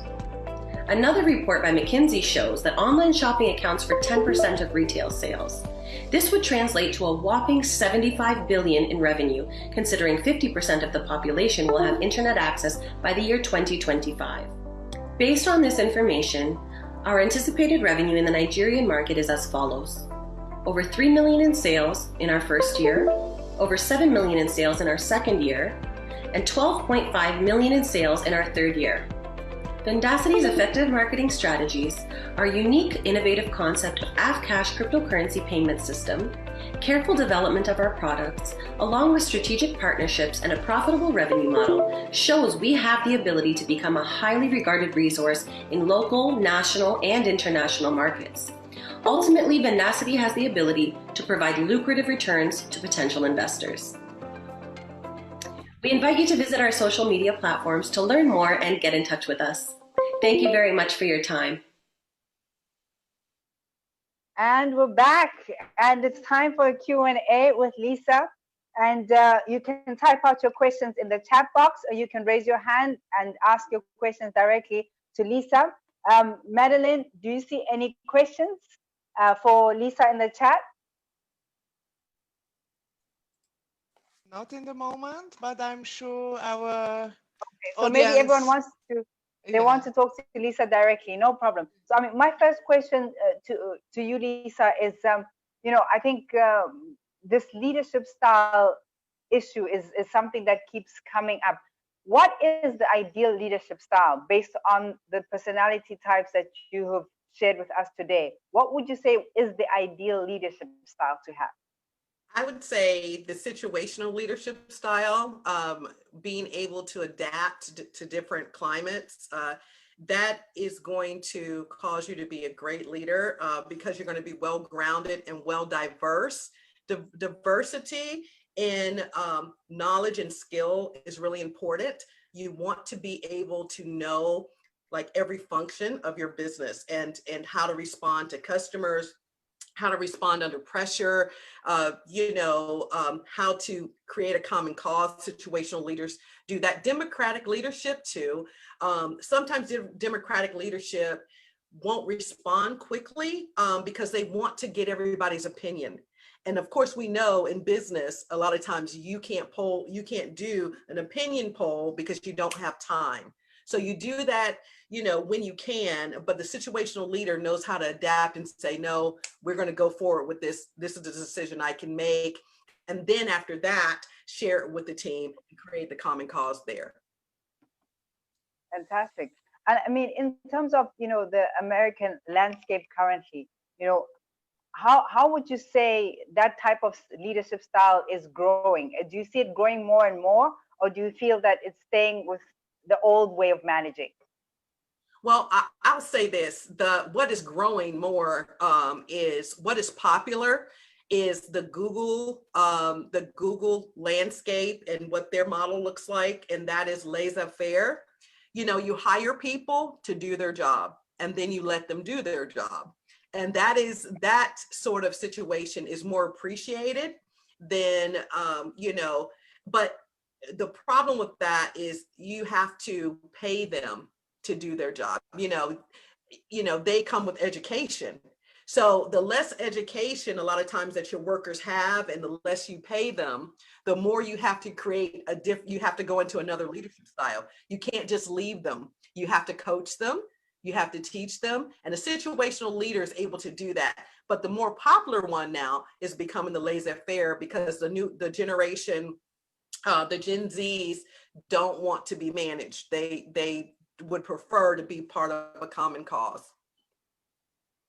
Great. And in terms of, the morale part, with Gen Z, again, we find that, to motivate them, it's not like before where it was very incentive based. How do we now motivate them? Even if you have a great leadership style, they want much more. So how do you keep staying fresh with Gen Z as a manager? Okay, well, I'll tell you, the good news is that they're easier than millennials. Okay, millennials, if you're in the 30s, I think Gen Zs are now like 24, 25 years old and under. Gen Zs, they like the common cause. You got to show them, that, hey, we're doing this to help people. They are very motivated, but you might have to do a special schedule. Say, for instance, if, you have to work them on the weekends, and, if they have a special request, you want to see how you can meet the special request, because it's not that this is your schedule. I had to evolve my schedule because, sometimes you get people calling out when you need them. But if you allow them to come to you and be honest, say, listen, what do you need? I need this. What can I do for you? That's what Gen Zs appreciate. And, you can see by the uprising here in America right now that's going on, guess who's out there? It's mostly Gen Zs, because they are rallying together, and they are doing this because they have a common cause. Yeah. Amazing. Do you have any questions from the audience? I don't want to be taking up Lisa's time just by myself. Yes, Any questions? Go ahead. hello. Hi, Hi. Mr. Hi, engineer. Nice to have you with us. How are you? Yeah, I'm doing fine. It was quite expository. I think I really appreciated it. There's a question I have. She mentioned Engineer, sorry, we're getting this some. slip coin. Sorry, engineer, we're getting some. Echoes. Okay. Yes, please. Thank you. Okay. Okay. Just a minute. Are you connected with two devices? Yes. Can you hear me now? Yes. Is it clear? Better. Okay. Great, better. There was a statement earlier mentioning slip coin, and that slip coin, you go to sleep, you're still making money. Now, I know there's a stage between when you start the business and also the slip coin is activated. Now, what are those factors and what are those important things we need to take into consideration before you break even into that slip coin stage? Okay, so what you want to do is, sleep coin, you want to identify what people like to buy, or, for instance, I don't know if you guys know about Amazon. Yes. Amazon has, people are making sleep coin on Amazon. They put their products up there, and guess what? People, and you buy a product, say for instance, if you sell pens on Amazon, and hey, you may not be having a lot of profit. Well, maybe the profit is maybe a little less if you were to sell them yourself, but you're selling the volume of them, and you're not even having to put it in a bag and ship it. They ship it for you. that is an idea of a sleep coin. And, you know, whether you get, you know, it's not something that's very expensive, but you know that it sells all the time. And so, or you know, this is what your audience wants. And you just keep reinventing it. And then pretty soon, you know what works, and you go and you make sure that it's productive, and you go to the beach and let your sales happen. And it can happen on your websites too.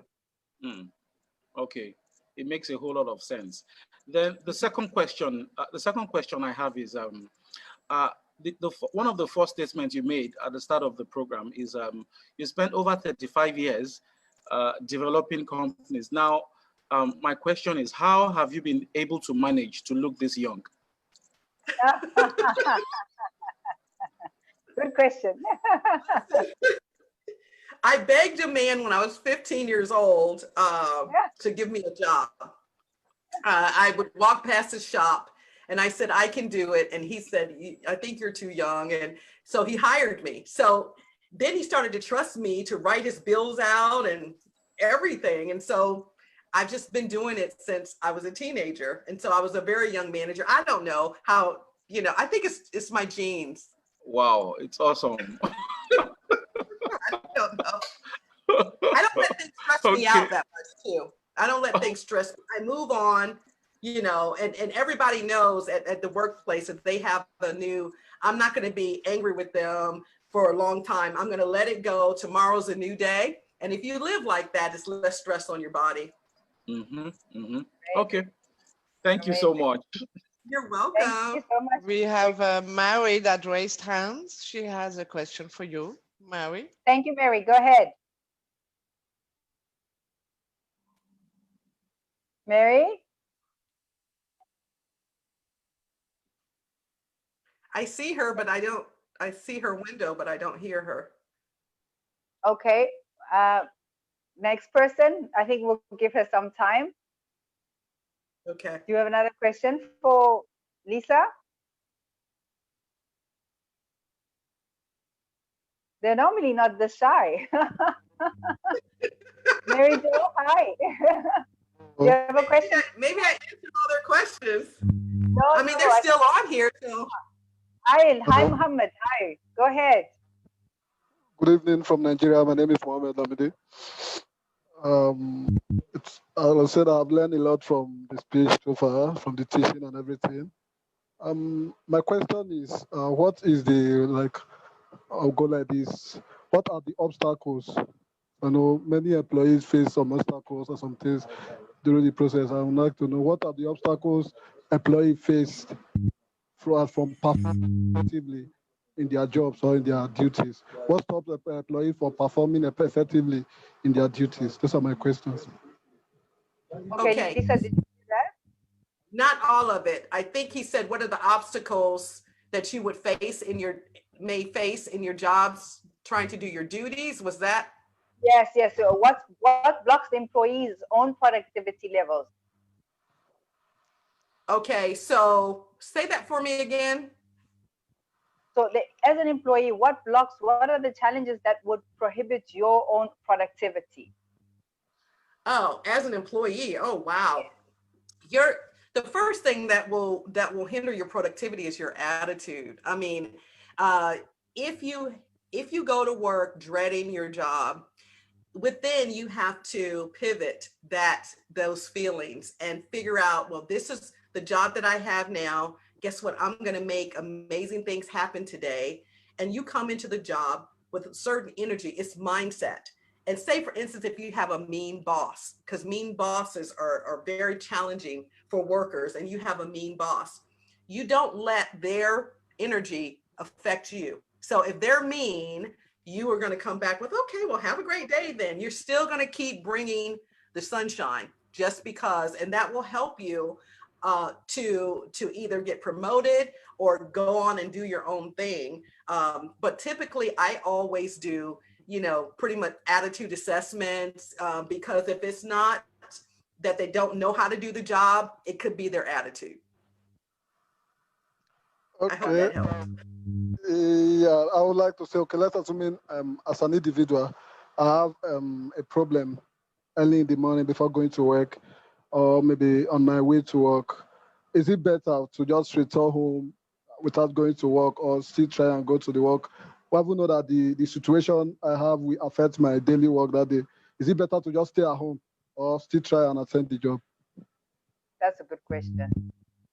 Okay, I missed the end part. So when he goes to work. So he's saying if you're going to work and then you, on the way to work, maybe you have a bad experience and it completely messes up your day. Is it not better just to call in sick? Do you still have to go in the office knowing that your whole productivity levels would be out the window because of the experience that you had? Okay, good question. That is a good question. Yeah. Well, let me say this. Let me put it in this analogy. I believe that that's a challenge, right? And I believe, because I don't feel, you see this energy, some days I go, oh, I have to do a video today. You know, let's just be real about it. But I am mindset, you know, you have to condition your mindset. You have to develop a strong mind. And that is the thing. You know, when I was working and I had all these stores, I had my daughter was a teenager, and she, not my daughter that's famous, my youngest daughter, she was doing everything under the sun to change my morale. I mean, she was something else, but as a teenager. So, but I had to, it was lights, camera, action. So I thought I changed my mind and I say, you know what, I'm on stage. You know, I had to change my mindset. It is, okay, I got to go to work. It's kind of like knowing, hating to wash the dishes, but knowing that if I don't wash the dishes, how my kitchen is going to be messy. And so dishes are not my favorite thing, but I'm going to wash them. I have to go to work because I have to pay the bills. Now, you could decide to call in, but that would be low vibrating energy. That would be, you know, the universe winning on you. I always think, hey, unless, you know, it's like a family death or something, that's different. But if it's just, because how many more days can somebody, say if you have a bad relationship at home and you got in an argument, well, you have time to think about what's good, what is happening in your life that's working for you and not against you. And by the time you get to work, and if you get to work and you're not there yet, it's just best to just say good morning and not say anything until you're good. And then they might know, oh, you're just saying, you know, good morning or answering yes or no. They may know that you're having a bad day. And it's just better to do that than to go talk to your manager and say, hey guy, I showed up at work, but I'm really not ready for it. And in sales, if you're in sales, if you have to sell stuff, listen, people who came to work with a bad attitude, they weren't productive. And so I would call them. They used to call my office the detox chamber. I used to bring them in to detoxify them. Hey, talk to me. You know, I have been called some names, the B word before. I have been, you know, and it's not just because, you know, or saying, you know, I found out someone was being beat by their spouse and, you know, somebody, bad things. And so I listened. And because I listened when they were to leave, and some people, you know, believe it or not, you know, in some cases, I even, you know, would you pray for me? And I did whatever I needed to do to help them get on with their day. And they would thank me and say, okay. So sometimes even talking to your leader, if you can, when you get there, you just tell them, hey, I had a bad morning. We understand that. Okay, thank you for the answer. Thank you very much. Thank you, Mohammed, for your very good question. Very good question. Thank you for that, Mohammed. Thank you. We have Bamidele that wants to ask something. I think Mary Jo, I was sorry, engineer. Is Mary Jo still not able to connect? We just want to make sure we don't miss her out. Mary Jo? Okay, she's still not able to connect. Engineer, go ahead, please. Yes, I actually wanted to add to what Lisa has stated for the question the gentleman just asked. Now, what came to my mind was an analogy of someone that is actually going to war, and you had a bad day at home and you've been assigned to go to war. Let's say you've been assigned to go to the Gulf region to actually kill some insurgents, and you had a bad day at work. Now, even though you had a bad day at work, and you have it at the back of your mind that if you allow the effect of whatever you had at home to affect your work, so it is either you are killed or you kill someone. So it is always better you have that mindset that anytime you go to work, irrespective of anything that comes to your mind or irrespective of any challenge you have it at the back of your mind that whatever you do at your place of work has negative repercussions or positive repercussions, which can even add more to the issue. So if you have that mindset, I think it will help you to adjust your thought process. Yeah, thank you. Thank you for that point. Yes, absolutely. Very good, engineer. Then we have Mohammed that would like to ask a question. Hello, Mohammed. Hi, welcome. Hi, greetings of the day from my side. This is engineer Mohammed Amir Khan from India, Kashmir, actually. Thank you for joining us all the way from Kashmir. Wow, wow. Yes, thank you. First of all, before posing a question, I'd like to thank the MasterClass initiative for blessing us today with an extraordinary session from Lisa. Such an energetic and enthusiastic session it was.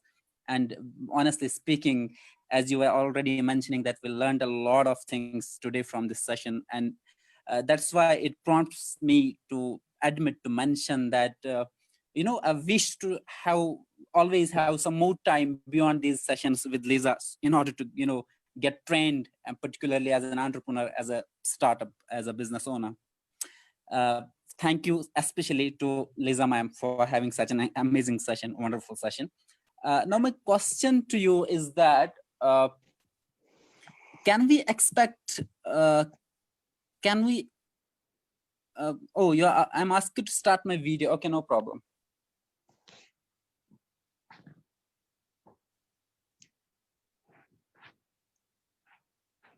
There you go. Hi, Mohammed. Hi. Hello, everyone. Okay. My question to Lisa ma'am is that can we expect, beyond these online sessions or webinars, can we expect some collaborations from her business initiatives or from any other networks or linkages from US, which can, help some of us, as participants, as business owners or as entrepreneurs to take our businesses to next level, like incubation, some mentorship, all the way from US, whether it be physical or virtual, or some investment opportunities to our businesses so that we can grow to the next level? Thank you. Okay.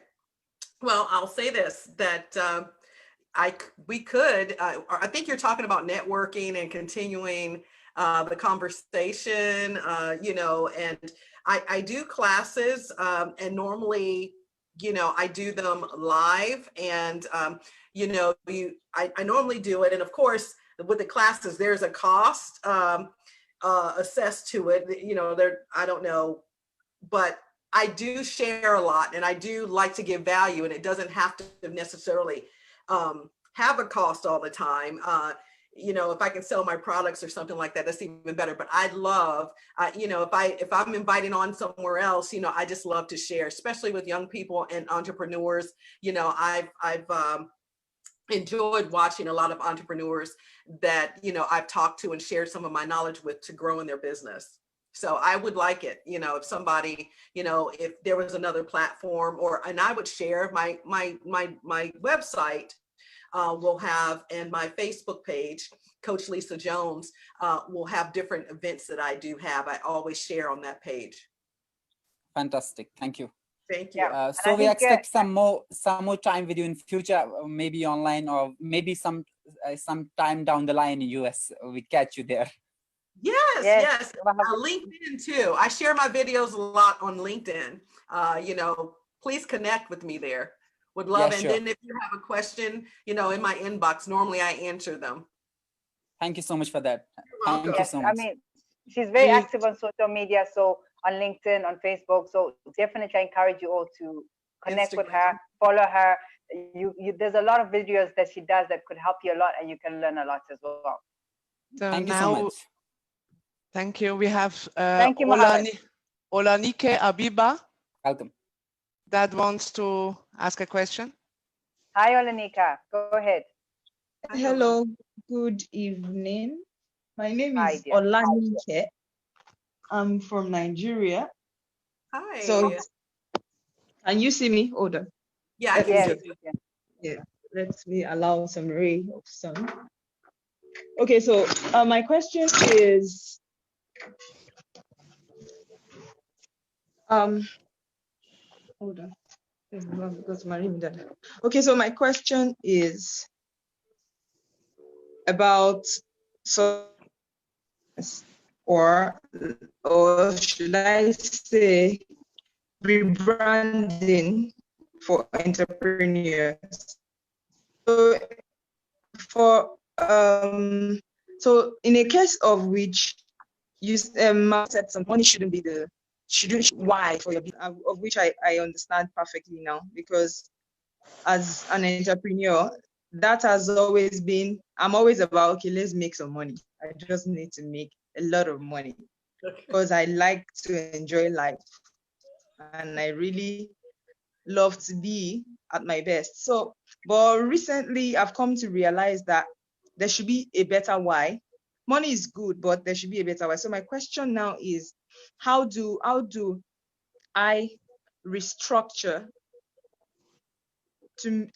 how do I restructure my business, or how do I restructure my business to capture a better why, so much so that money isn't the central focus? Okay. Very good question.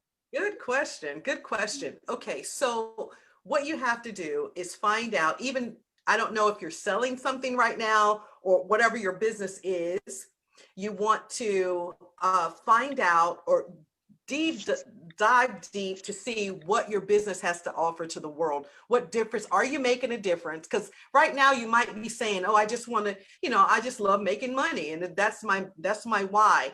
But it could be, if you're selling scarves, okay, it could be that you want to make, my daughter sells jewelry. So she was selling jewelry. Then all of a sudden she said, I need a bigger why. And she says, I don't sell jewelry. What I'm actually selling is confidence. You see, it changed from I'm selling jewelry, I'm making money, because she's at multimillionaire status, and she changed everything with her why, with saying, now I sell confidence. So if you're selling, scarves for heads or whatever, and and they're beautiful, you want to say, I am, dressing women, I'm making women lovely, one woman at a time, and that needs to drive you. And if you feel passion, whatever you're passionate about, if you're selling something or doing something that you're not passionate about, trust me, it's not going to last very long. And even if it lasts, it's going to be such a chore and a dread in life. And you don't want that. You want to sell and do what you're passionate about. And if you can't do your business yet, work for someone that has the aspiration where you want to be. If you would like to have a business like theirs, go and get a job there and watch everything. Okay. Thank you. Thank you. Appreciate you. Okay. Okay, Lisa, we have some 3 questions that were typed directly to me. Okay. So the first question was that you seem to be someone who has, experienced a lot in life. Okay, you've basically lived. So, what kind of challenges have you experienced that you can share with us, and how did you overcome them? Oh, okay. That's a great question. Well, I think, and I'll tell you this secret. My daughter, Sharice, she was born, I was a teenage mother. At 15 years old, I was pregnant at 15 years old. Okay. And everybody said my mother wanted me to go to school, and I hurt my mother very much and shamed my family. And that could have been catastrophic. And I had girlfriends, birds of a feather flock together. I had girlfriends that had some babies, and the difference was I didn't want to accept, I had a different mindset. I don't know. I didn't want to accept public assistance. That's why I begged the man for the job at 15 years old. I didn't want to receive a check. I didn't tell you that. But at 15 years old, I was driven. I had 2 jobs in high school. 2 jobs in high school. Okay. And it was, I don't want to be a part of my environment. It was just like the young lady said earlier, she wants to have a certain lifestyle. And I think because, you know, I had different mentors in my life, even though I grew up, my mother was a single mother. We didn't have a lot of money. And so I had to create, I knew that if I worked hard, I watched, my mother was a hard worker. So I watched her, and I just had this determination in your heart to do better, to give 100% every day. And people that watch me, even now, even though I'm 53 years old now, people say, you know, young people still love me. I have energy. Because I keep recreating myself. So I hope that answered, but it's pretty much your mindset. It's pretty much your energy. And you know what? It's, you know, I am a very spiritual person, to be honest with you. And so God helped me, you know, he inspired me. I listened to my inner voice, and to, you know, go here, go there. I trust my intuition, and I go with it because I feel like he knows why I was put here. So I'm going to listen to that voice, and step by step. And people, you know, I just feel like that's God's greatest asset is people. And so that's what I decided to do. And that's how I overcame things. Amazing. I think, wow. I mean, I think no one would have actually expected you to have said that. So those are amazing. And I have the other two questions, but I understand there's two other hands up. So please go ahead and ask the questions because we have, I think, 10 more minutes. We'll give us some additional time if it's okay with you, Lisa. 10 more minutes. So please raise, those who have raised your hands to ask questions, this is your time. Go quickly, please. Okay, that is Babatunde is one raising hand. Okay. Okay. Hi, Babatunde, welcome. Good. Hi, Babatunde. Yeah, thank you. Yeah, good afternoon. This is Babatunde, but Tunde for short, from Nigeria. I love your presentation. It's been very awesome. My question is on the different personality you made mention of, autocratic, democratic, situational leadership, laissez-faire. Now, my question is, how do you deal with a person that has different personality? And two, is it possible for someone to have almost all this personality in one person? A person can be autocratic today, maybe tomorrow will be democratic, and another time is situational, another time is laissez-faire. Is it possible for someone to have this personality combined? Thank you. Okay, that's a schizophrenic, but no, I'm just kidding. That is, yes, you can really know, you're not, when it comes to personality, now leadership style is something different. Your personality, a lion, you know, a lion will have a bad day, okay?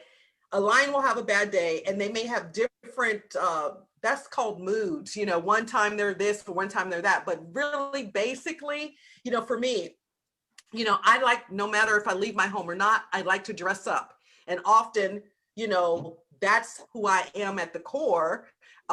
So really, you can't evolve over time to become, as I got older, I was less commanding. So over time, it can evolve. You can become another workplace animal personality, or you can change your leadership style by getting wisdom. And you say, you know, I don't value that anymore. A short temper is no longer what I need to do. And so you change from maybe a cheetah to you have to be the center of attention to now I want to add value to others. So, you know, that evolves over time. But if you're talking about from day to day to day to go to from the different personalities, no, that's just mood swings. Thank you, Babatunde. Great question. Yeah. Sorry, I missed it up. On the leadership style, I wanted to ask: is it possible for someone to combine different leadership style in relating with people, or in your leadership process, in your place of work, or maybe in your individual life or your own company? So I missed it up with the personality. So it's on leadership. I wanted to ask the question. Thank you for throwing more light on that. Thank you. Oh, you're welcome. So yeah, the situational leadership style has all the leadership styles encompassed. So you can have different leadership styles depending on the circumstance. Typically, can you imagine the commander in the military being autocratic he might have a mood, but he's always going to tell you to follow the rules. And pretty much, you know, that commanding officer probably won't change. But he may become situational in his, he might say, okay, I need to have a little bit more compassion here with my troops or something, but pretty much the nature of who he is going to remain autocratic in nature. Okay, I hope that answered you. Babatunde? Yes, thank you. Okay, you're welcome. Thank you so much. Thank you for joining us today. Thank you. Then we have Bamidele Idris. Okay, engineer. I'm sorry I'm asking so much questions. No, it's okay. It's okay. It's okay. You're an entrepreneur, so you're allowed. Now, I've listened to your strengths. I've listened to your threats. You mentioned the threats when you were 15 years old. Then you mentioned the opportunities. Then I remember you also stated you love to talk. So if you love to talk, would you want to work in the library? You mentioned that also. So those are the things. So under the SWOT, I want to know, what are your weaknesses? Now, those weaknesses, how have they affected, how have your weaknesses affected your progression in your business? And how have you been able to manage these weaknesses? Yes. Wow. Lisa, you're challenged today. I'm on the spot here, okay? So the big reveal. Okay, so because I'm outspoken, one time my grandfather said to me, he said, Lisa, when I was a young girl, he said, you will either be a great success because of your talking, or you're going to jail, because you can sell anything to anybody. Your gift can go either way. And so as I approached, you know, corporate America, I was very strong in my opinions, very opinionated. And my boss would say, but I was always willing to share my opinions. And at times that got me in trouble. You know, one time my boss says, I want to, he was a vice president. He said, I want to, the people that we're going to hire for this position, I want to do the second interview. Okay. And nobody had done that to me before. I hired who I wanted. And so I said to him, well, why don't you just do the interview then? Oh, and wow. You are fired. No matter how many millions of dollars are brought in for him, I had to fly to his office and have a chat with him. That was the first and only time that I got in really big trouble because of my opinions. But pretty much that had been a situation. Another thing, because I like to talk about real life issues. A lot of my girlfriends, I hadn't been, I think because of how I think, I probably had more male friends than I did female friends, because I didn't talk I didn't talk about what we're going to wear today, or, the girl over there, look at what she has on, the gossip, and so that got me little friends, because people actually, because I used to wear business suits to school. And when everybody else was just wearing jeans or whatever, and I used to put business suits on. So I was always kind of weird. So I think that caused me, and people say that it's lonely at the top. And, in some cases, especially in corporate America, I knew that they were going out, or maybe we would go bowling or something. And I would sit over, because who wants to really be friends with the boss, even though they come and talk to me? But it can be very lonely, because, you have to lead. So I think that's been I wanted to be liked, but I had to do the right thing more than wanted to be liked. And so I think that was the hardest thing for me when I wanted to, join in and be a part. I knew that I had to have a certain standard, but I remained approachable. I wasn't like Ellen. Wow. I think definitely you've been through a lot. Thank you, engineer, for that great question. Thank you so much. I have a question myself. Yes, okay. Madeline. So Lisa, I don't know if you were in the situation that, for example, you try to motivate a team member or a downline manager, and you know he has the capacity, but the person himself, he doesn't understand that he has the capacity. I don't know if you get me. So. Yes. So how do you build, do you take confidence, you build strengths in them that you know they have it, but themselves, they don't know they have it. So. Okay, good. I love that question. Cultivating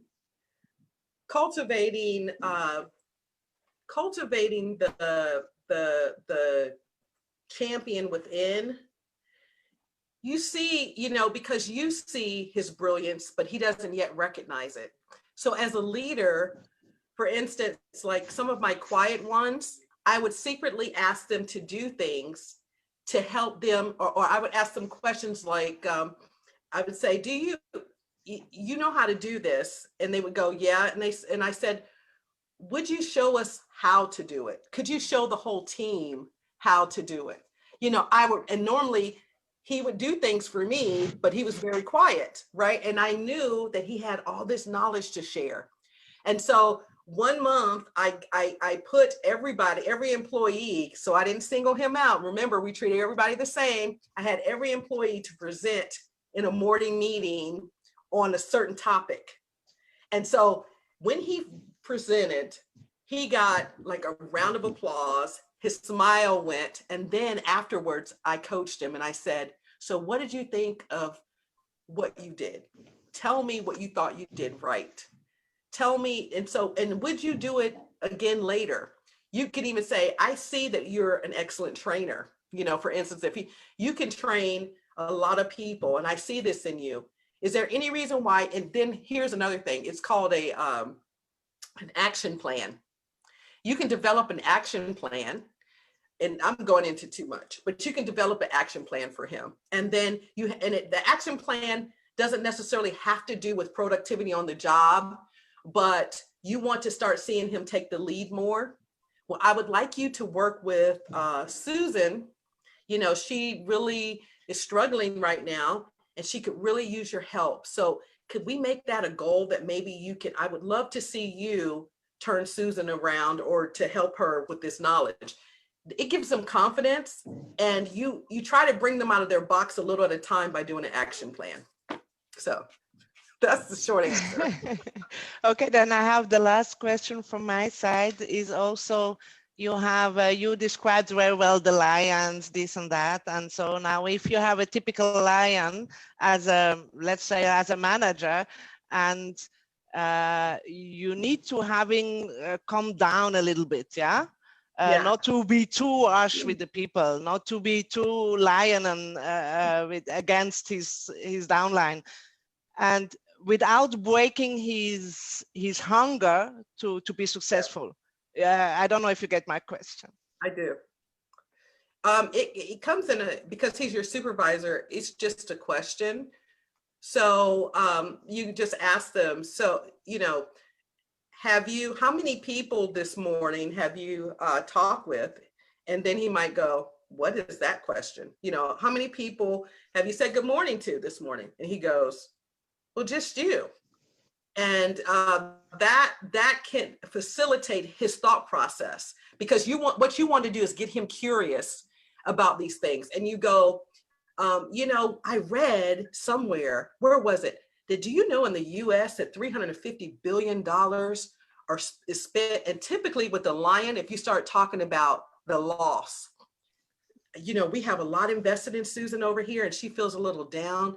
We got a lot invested in her. I mean, the last thing we want to do is lose her. So you know what she would love? He's a lion, so you have to stroke his mane a little bit. So we would love, I would totally love if you would go and have a conversation with her today. She's really down. She would love it. It would make everything. And then so he would puff up, oh yes, I'm the man, or I'm the, okay, let me go and do it. So that's how you stroke the lion. Great, thank you. That strategy always works.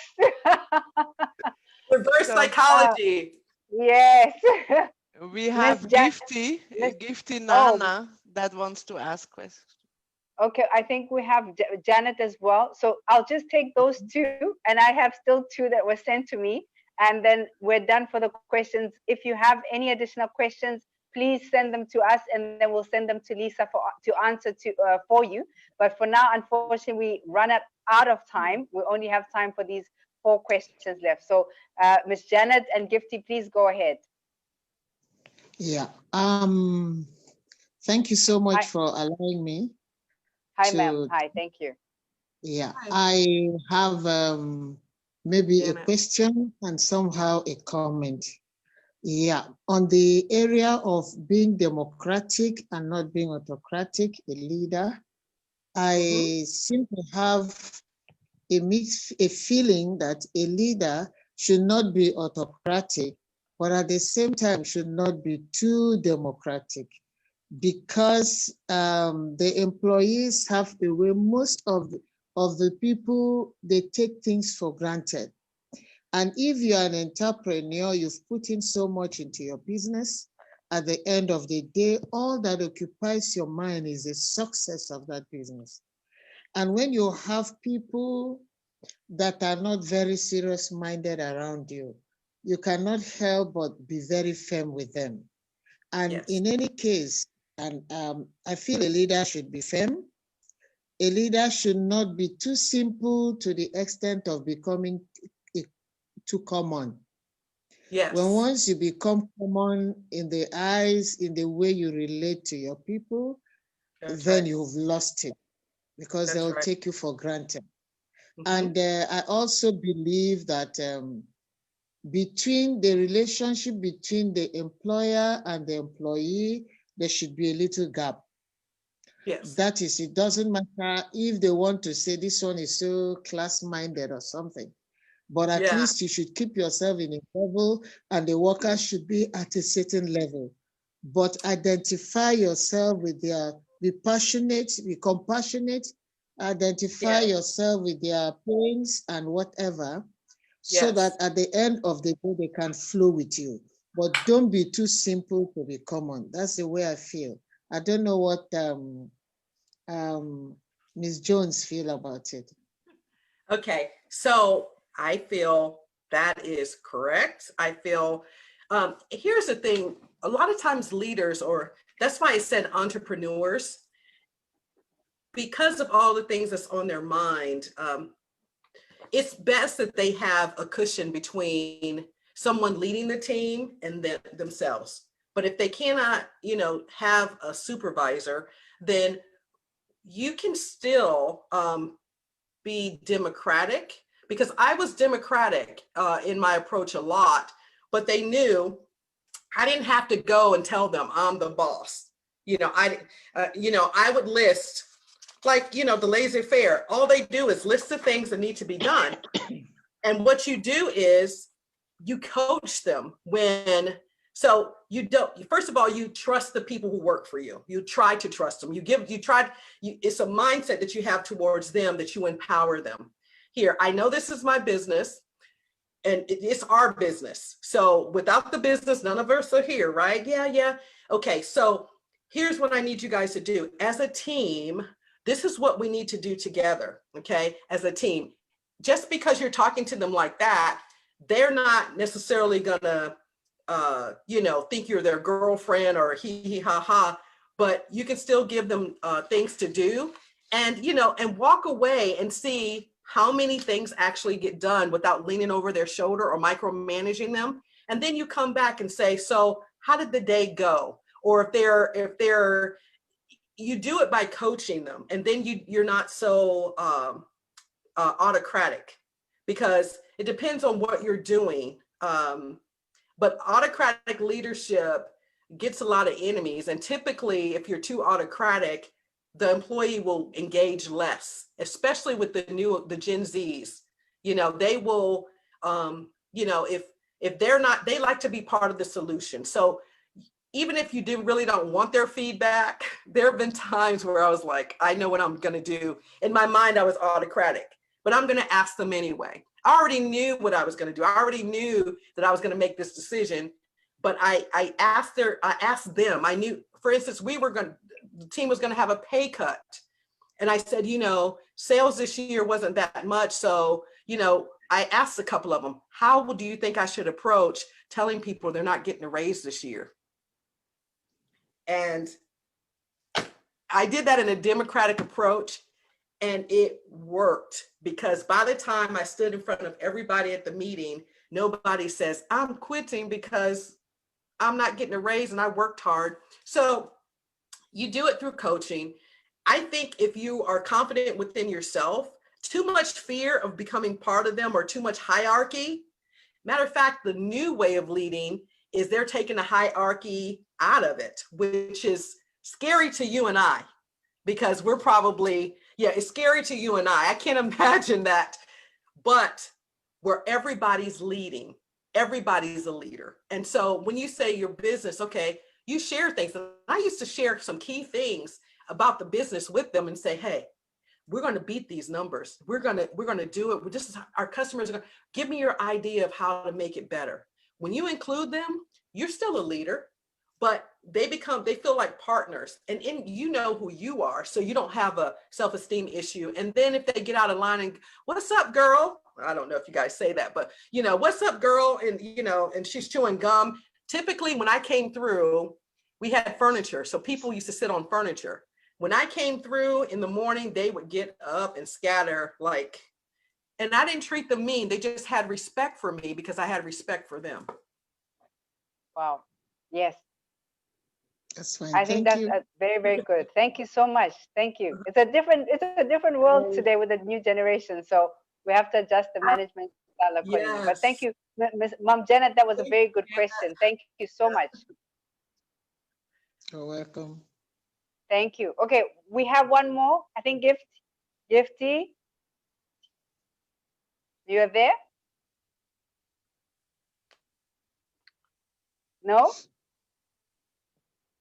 Okay, so Lisa, I have the last two questions that were sent to me. The first question was if people need to work. So we know that people need to go to work, people need to be employed today. Yes. Why is it then necessary for a manager to motivate them? Why is it necessary for them to keep them engaged if we know that people need to work? Okay. Yeah, that's a great question. We know that it's basically a gig market in the work world where, well, after COVID, people need their jobs, okay? So even though they need a paycheck, they will come and get a paycheck. Now, yes.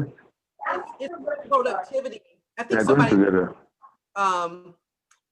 it depends. The productivity piece of it is what you want to be concerned about. Just because you give a person a job doesn't mean I've seen people sit and take a paycheck and do very little work. That happens every day. And so involving them and motivating them to do better creates more productivity for you. And how you get it out of them is not, you don't say, okay, I'm going to tell you how to do it.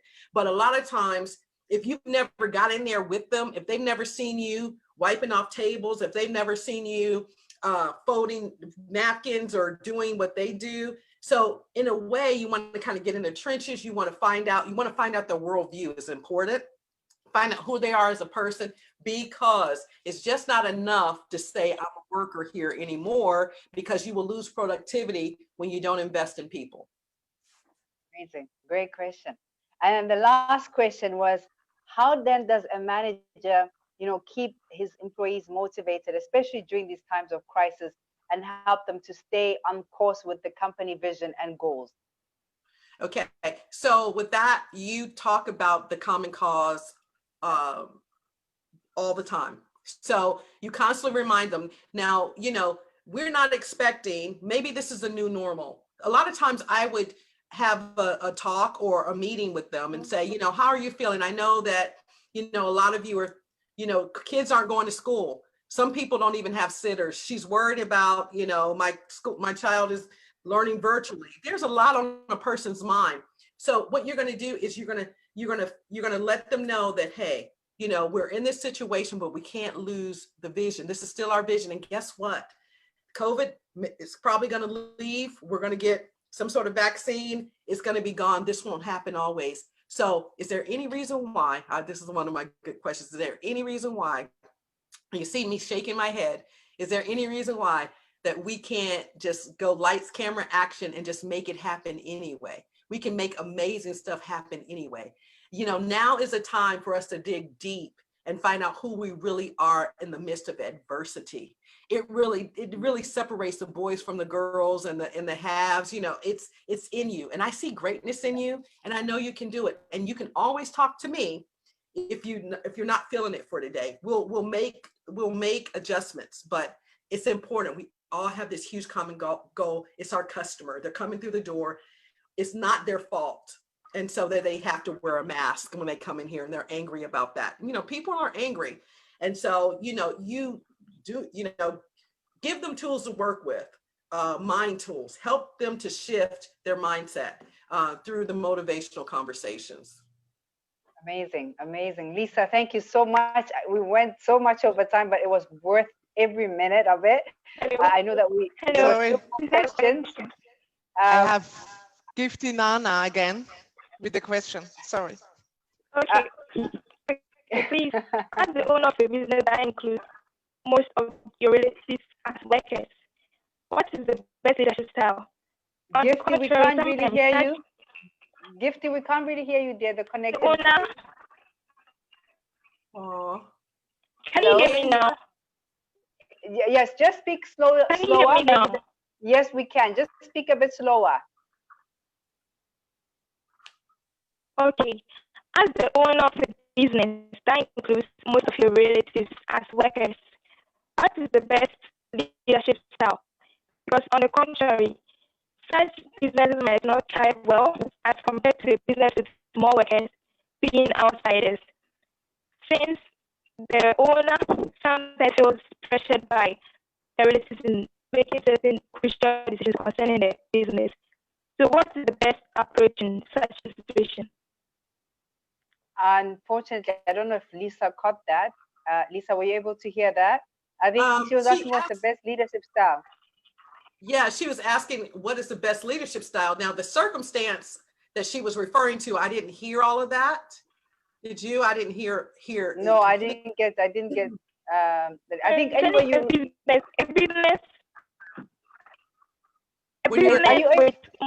Are you able to type the question?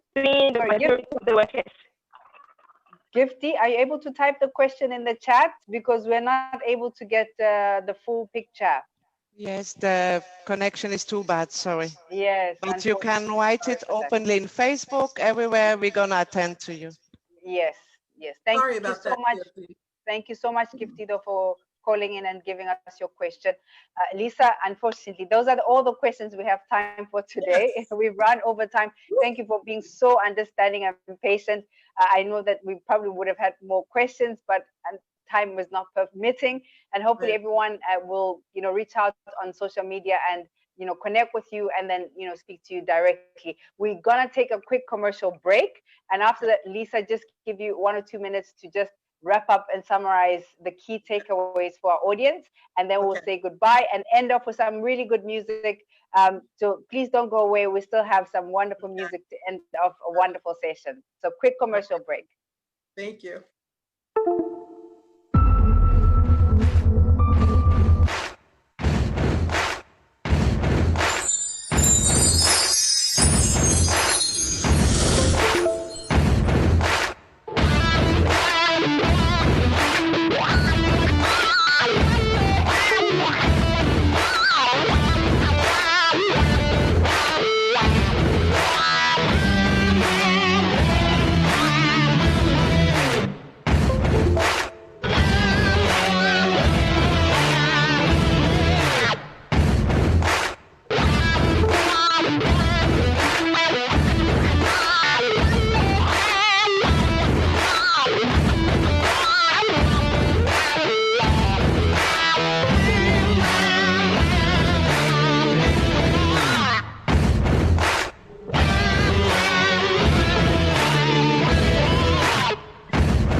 And we did surely rock it. Lisa, you rocked it. You were amazing. So much grateful for you being here with us.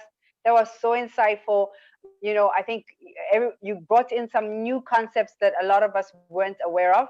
And definitely we hope to have you back in future to speak more on other aspects of these personalities. So really thank you to you for being here with us. Thank you to Africunia for streaming us and, you know, for always being such good partners to us. Thank you to the MasterClass Initiative for, you know, making sure that we got Miss Lisa Jones on board today. Thank you to all the participants for the great questions. Lisa, your key takeaways for us as we wrap up.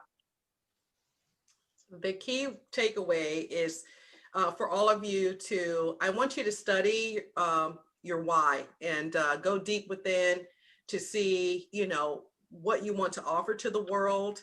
Once you find that, I think once you find out a why, then you want to develop your common cause. And once you find out your common cause, you want to rally the troops, your employees. Remember, you want to use the golden rule. Treat others the way that you would want to be treated. You know, you don't want to be treated like a number. And if you keep that up, you know, the golden rule, and treat your team like people and be interested in their worldview and include them, I promise you, your productivity, they will become more creative, because how many of you know we can't do it alone? So that's what I want you to leave with, and just, you know, find your passion, find your why.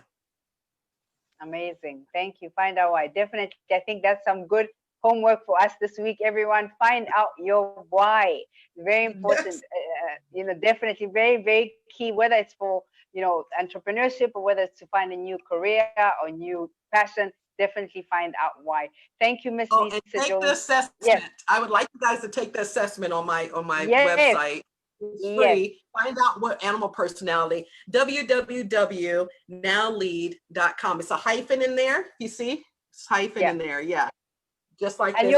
Your book, Becoming a Better Boss. So for all of you, those aspiring managers, current managers, I recommend that you get this book, Becoming a Better Boss. Exactly. Yes. And maybe you can workshop it with your teams as well. Fantastic. That's right. Miss Lisa Jones, thank you so much for being with us today. We welcome to the audience, we welcome your suggestions, your feedback. Please give us your feedback, your testimonials. For Lisa, we want to give her, you know, a great reminder of how well she blessed us today. So please send in video testimonials, written testimonials, so she can just show them off, you know, that she really did a great service for us. Yes, she did a great service for us today. Thank you once again. Thank you to everyone. Please be on the lookout for the next session next week. We're going to be having Miss Beatrice Lopez. That's going to be exciting as well. And in the future, we hope to have Lisa back. And maybe we have your daughter with us, Miss Sassy Jones, to tell us more about her business. Why not? Wow. Yeah, that's going to be a task. We'll work on. I think she was very interested when she found out I was doing this. So we'll see. Oh, wow. I mean, it's great. I mean, there's a lot of young entrepreneurs in Africa with a lot of potential. I think you saw the stats about the future of online selling in Africa is going to be huge. So that's a market opportunity for her. People. She loves the African people like I do. Maybe I'll talk to her and get back with you. That'd be amazing. Thank you so much, Lisa. Thank you, Africunia. Thank you, everyone. Have a wonderful weekend. And we're going to leave you with some wonderful music. Remember to follow us on Facebook, on Instagram, on LinkedIn, on YouTube. And we look forward to seeing you next time. And until then, please stay safe. God bless. And wear a mask wherever you need to. And take care of each other. Yeah? Take care, everyone. Bye-bye. Bye. Thank you, Lisa. Bye, everyone. Bye.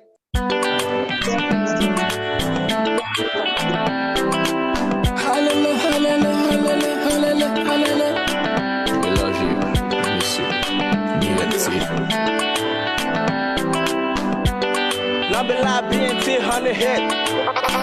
I feel like to cry, make somebody hold me. I feel like to die, right now. Now my feelings, they control me. BNT don't go. Wish say you fit come back, my guy you don't go. And they pray say you fit come back. Tell me what what you need to know. See, make I tell you many things I know. Plenty gist, plenty story told. But BNT na my mind. Wanna story so, wanna story so. Yeah. My nigga BNT, you make tears for the mind. So you making me just cry. You know, say. So when I listen to your song, when I listen to your vibe, oh my man, I say you try not be smarty, no be choice. Yeah. Oh my man, you breaking my heart. Yeah. Why you have to go? My guy, I don't know why the good guys then they go. Why you be say now when we die yo? Now when the sun they blow, child, it they pay me. Oh na na na, see what I found my eye yo. Hey, oh hey, I go miss you well. May God cover you with umbrella. Rest in peace, BMT. As you don't go everywhere empty. Oh my God, why we say good people have to go so soon? It depend me. Say BMT, oh my tiller, I just cooler. BMT, why we say you leave us so soon? It depend me. When I say BMT, don't go. Hey. When I say BMT, it don't go. Hey. When I say BMT, it I don't feel like go. to cry. Make somebody hold me. I feel like to die. Right now my feelings they control me. BMT don't go. I dey wish say you fit come back. My guy don't go. I dey pray say you fit come back. Away. When I hear the matter water on my eyes, he hear me, say my bros, he don't go. Though I know that we come, I never believe it will come so soon. All your fans they cry, the ladies when you drop no good eye. The world miss you, my brother. Your son still they travel. Your matter now forever. Baby, your guy the holla. Rest in peace, tree soldier. Mama day for how, they wait for the day. When go tell Pikin day. Oh yo, welcome back home. He don't come for Euro, they pray for you every day. Make you come back home with the peace and money. Now, nowhere to be fine. I feel like to cry. Make somebody hold me. I feel like to die. Right now my feelings they control me. BMT don't go. I dey wish say you fit come back. My guy don't go. I dey pray say you fit come back. Away. Oh yeah, bad boots. Show me love like you don't know me. Oh yeah, bad boots. Show me love like you don't know me.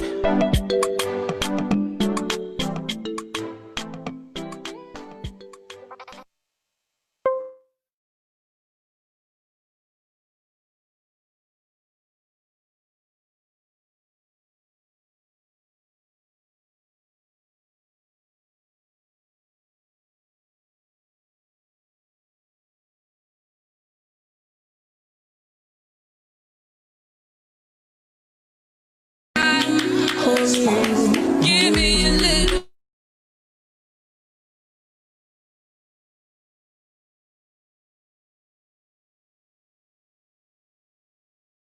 Little Lambo,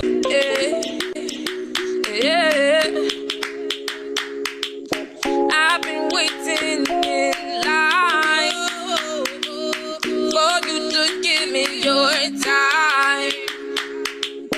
Listening in silence all night. Give me a little if you mind.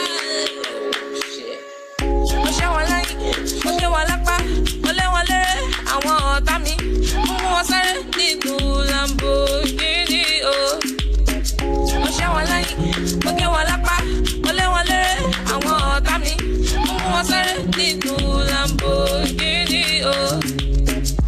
Promise I'm down for the ride. Give me another tonight. You know I'll be here for a while. Here for the ride, here for the ride. Promise I'm down for the ride. Give me another tonight. You know I'll be here for a while. Here for the ride, here for the ride.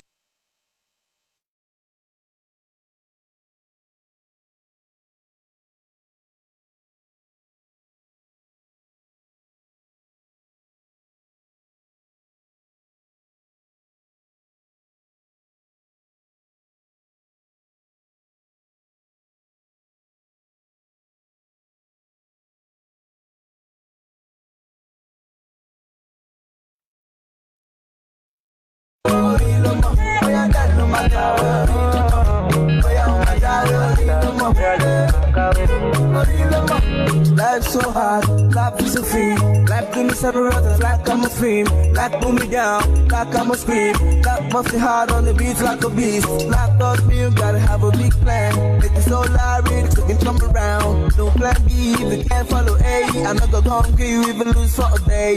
Don't break the law, that's what I say. So I stay above the law every day. I couldn't stay broke, stay above the law. It's a crazy why I can't my lawyer. You don't need to do it, you don't really have to. Just gotta do it cause you always got to. Never let the life will pull you down. Stay away from company to make you fire. Boy, I'm my low. Boy, I can't do my car. Boy, I'm my job. Boy, I'm my low. Boy, I can't do my car.